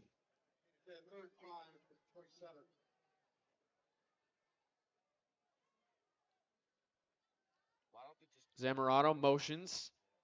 Quick pump fake. Oh, and Ashley is taken down from behind, tried to evade it, but the referees rule him down. He did not see that one coming off of the weak side rush. Getting to him that time, A.J. Burnett. I think they were certainly in Canyon Floyd field goal territory before that play. But with the sack and losing 7-8 yards, definitely not in field goal range now. And they're going to leave the offense on the field. Up this much, the way the defense has been playing, why not? Horizon is trying to, they get a leg flag call. They went with the hard count, try and get some yards back, and it worked. Now could we see a Canyon Floyd deep field goal?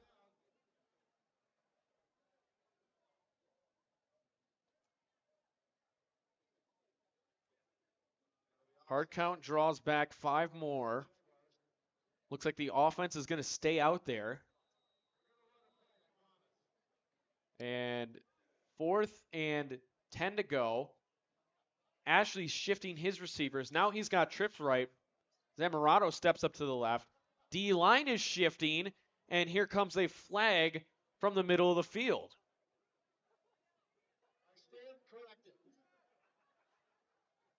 False start this time against the offense, so back and forth we go on the 5-yard penalties.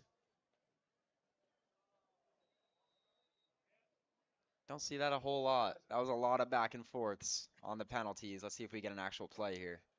So Noah Ashley has the split wide receiver. He's got time in the pocket, fires, and caught outside down near the 20-yard line. Vincent Valentino making another great play, and just past the sticks, Horizon keeps it going.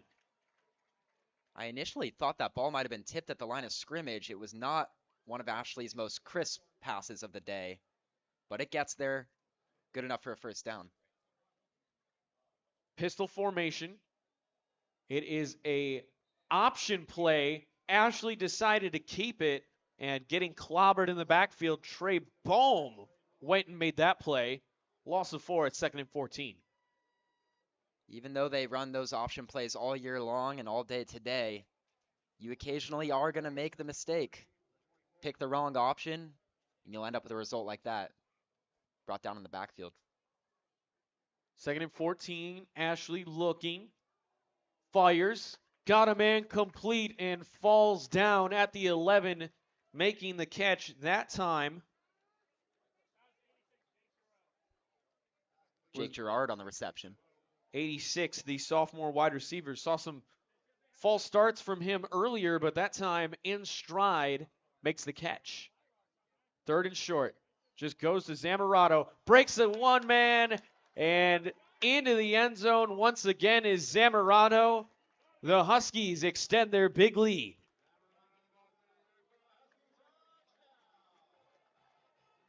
Zamorano does it once again.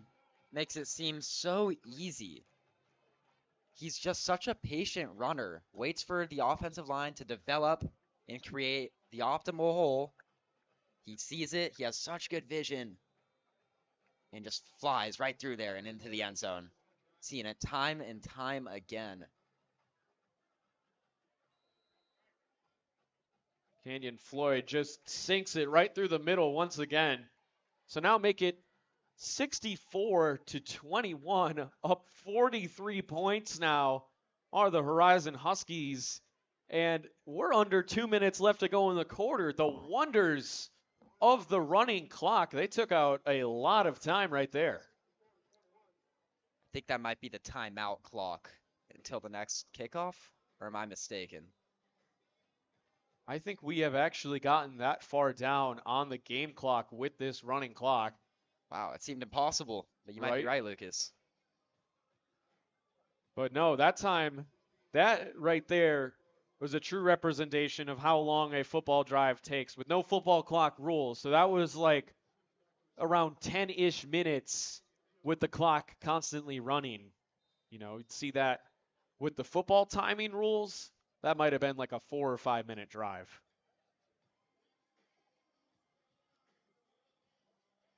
Floyd boots one down to the 2-yard line. He's been so good with those kicks. Here comes Lang returning to his left. Does he have an angle? Gets a little bit of space.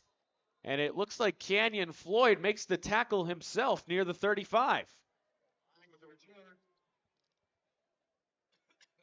Got to respect the effort by Floyd there. He's not just a kicker. He's going to make plays if he needs to. Listed at kicker and free safety, so you know he can tackle when he needs to. He'd make Pat McAfee proud. But a flag on the return that time will go against the Jaguars. We'll push them back even further. Someone blocked someone in the back, and now the Jaguars are starting from the 12.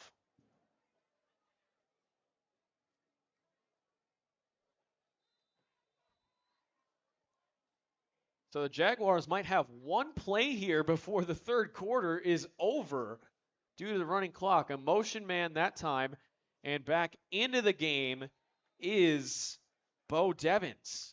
So we saw him throwing on the sideline. He's made a return. We saw leading receiver Jermaine Patterson in uniform, but he was limping back to the field. Final seconds winding down in the third. And 3 quarters have come and gone. It is all Huskies, 64-21. We'll be right back going to break. We will see you for the final quarter.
Welcome back to the action here, folks, in North Scottsdale. It's second down, and Devins going to fire one, and another interception for the Huskies.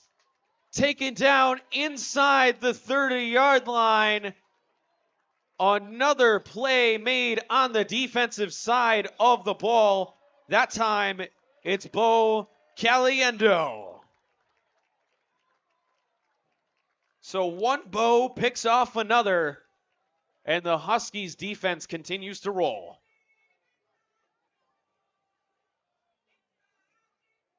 Not really sure what's happened to Bo Devins. Those first couple of drives in this game, he was looking great. Made a couple really nice throws over the middle. But once he had his first couple of interceptions, it just spiraled out of control. It got out of control quite quickly. And the Huskies are just draining the remaining clock in this running clock. So we're going to be out of here much faster than we expected due to the nature of this blowout. And we are looking into who the Huskies will face next. It is looking like ala-gilbert North, but we are yet to confirm that.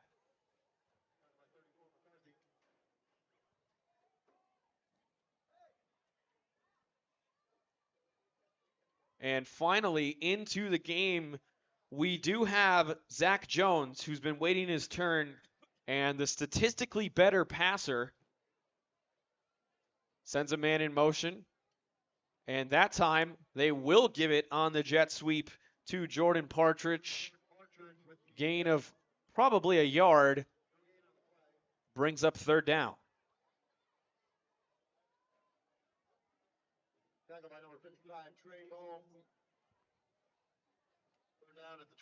Third down, and we'll see if Zach Jones will be allowed to throw his first pass. He's thrown less passes than Ashley, but he's completed them at a 67.4 percentage rate, and he's got 10 passing touchdowns to 2 INTs and almost 20 yards of completion. He is something special. This time he does get a chance to throw and fires, completing to an open target. It's Jordan Partridge once again, marked just short of the line to gain. With the running clock, I think the Huskies will go for it, try and keep this one out of the Jaguars' hands.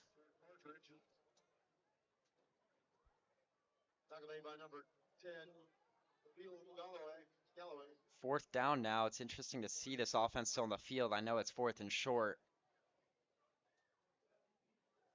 But Canyon Floyd hasn't kicked too many field goals this year. He's great on his extra points.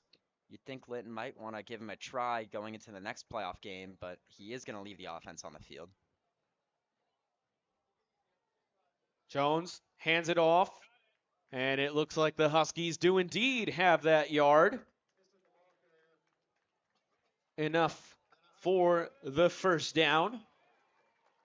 So they'll continue to be able to drain some significant clock here. The new running back into the ball game is number 85, Johnny Izzett.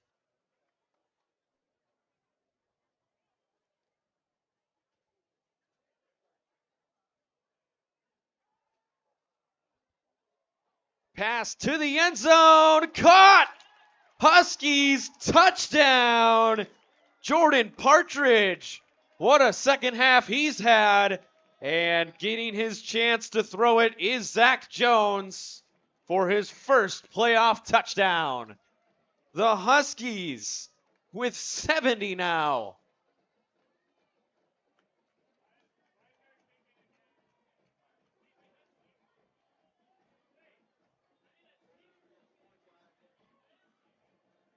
So holding that time was Canyon Floyd, and they're letting someone else kick the point after. That time, Caden Murray gets a chance. But on the last, sorry to cut you off there, but on the last extra point, we didn't give him credit, but it was Riker Floyd, I believe Canyon's brother, who got the extra point chance. I was expecting him to see him again there, but it looks like they got Murray involved, just giving everyone a shot. Yeah, they are spreading it around in terms of kickers, and we do have an update for you right now. Morena is down to American Leadership Academy Gilbert North, and that should be the Huskies' next opponent, ala-gilbert North. So that'll be an exciting round 2 matchup. The two have already faced off, and Horizon won that one 51-27. So we will see what the schedule looks like.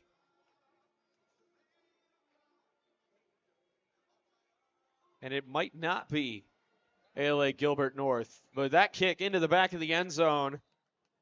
And we'll have 6 minutes of actual time to kill before this one is official. We've seen a lot of bright flashes from the Huskies today. They started down, but man, did they respond in a big way.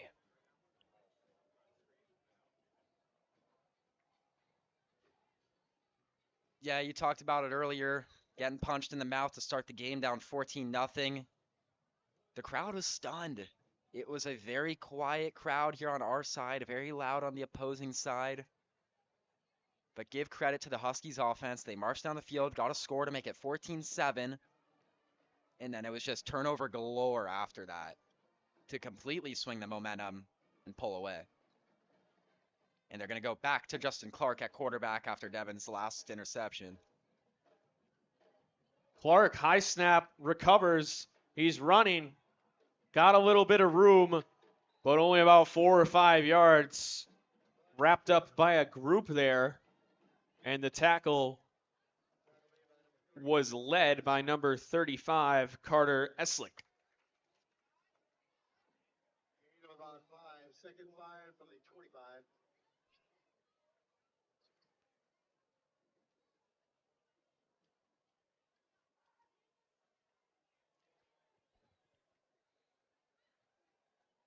So 2nd and 5, back to Clark. Clark, option, running outside, doesn't have a lot of room, and maybe gains a yard. And confirming right now, it will be the winner of ALA, the American Leadership Academy, Gilbert North and Marana.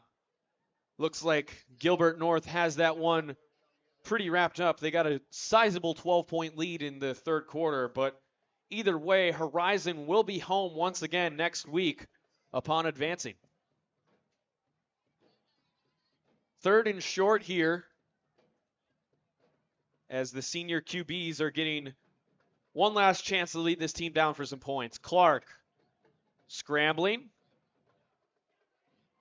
and just going to get sacked, loses the football. A scoop and score, and the defense pours on some more. Recovering that fumble was Mac Mulhern.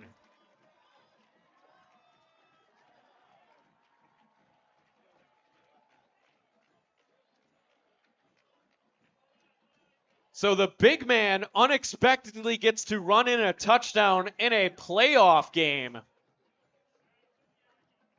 I think that was Caden Murray, number 45, senior middle linebacker, who forced the fumble off of the sack.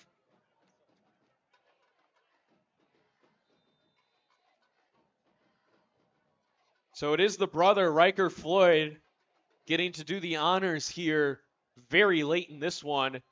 Absolutely drills it.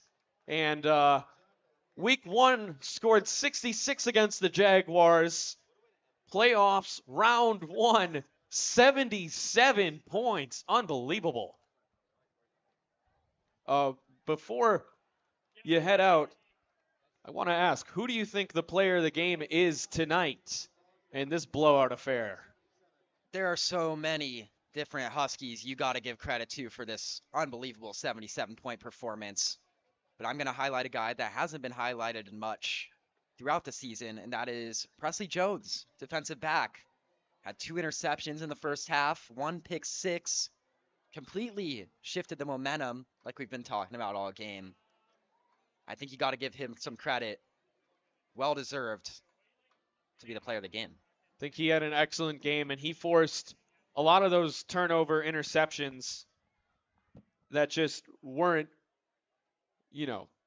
starting this game. Horizon didn't look too sharp, but a ton of turnovers, especially from Presley Jones, really helped his team just run away with this game after the Jaguars had come out to an early 14-0 lead. So touchback ruled, and we got the final 2 minutes and 5 seconds left to tick down in this one. Looks like Horizon will walk out of here with a 56-point win. Unbelievable stuff. The clock rolling down. My color commentator, Aaron, has gone down to get his post-game interview. Sure, it's going to be quite a ruckus down there after this one concludes.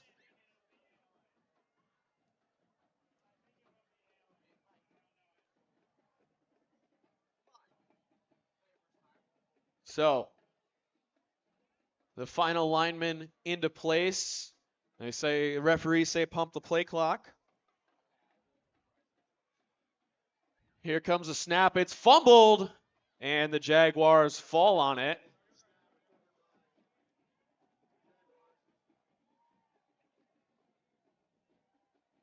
Difficult to see who's at quarterback right now. And it looks like they are letting Cameron Walker under center right now, if I can see that number correctly. Takes the snap, and he's just going to take a knee. The Jaguars know it. It is a tough playoff loss and a game reminiscent of the Week 1 blowout. We get to a running clock here in North Scottsdale, but the Horizon Huskies move on in a convincing 77-21 win. What an incredible performance all around. Check out our socials at Varsity Sports Show to see our post-game interview with head coach Andy Litton and player of the game, defensive back Presley Jones. An incredible win for Horizon. We will see you here next week. The Huskies look to play ALA, American Leadership Academy, Gilbert North, which they have already beat them this season. But moving on from round 1 is Horizon, and the Canyon View Jaguars season is over. For our entire production team, for my color commentator, Aaron, for our technical director, Kyle, and all of the hard-working members of our crew, it's been a fantastic one here for the Huskies tonight. Thank you all for tuning in, and we wish you a good night. Next week, Horizon against American Leadership Academy, Gilbert North. But that'll do it for the wonderful crew. I'm Lucas Metzner, and we will see you guys.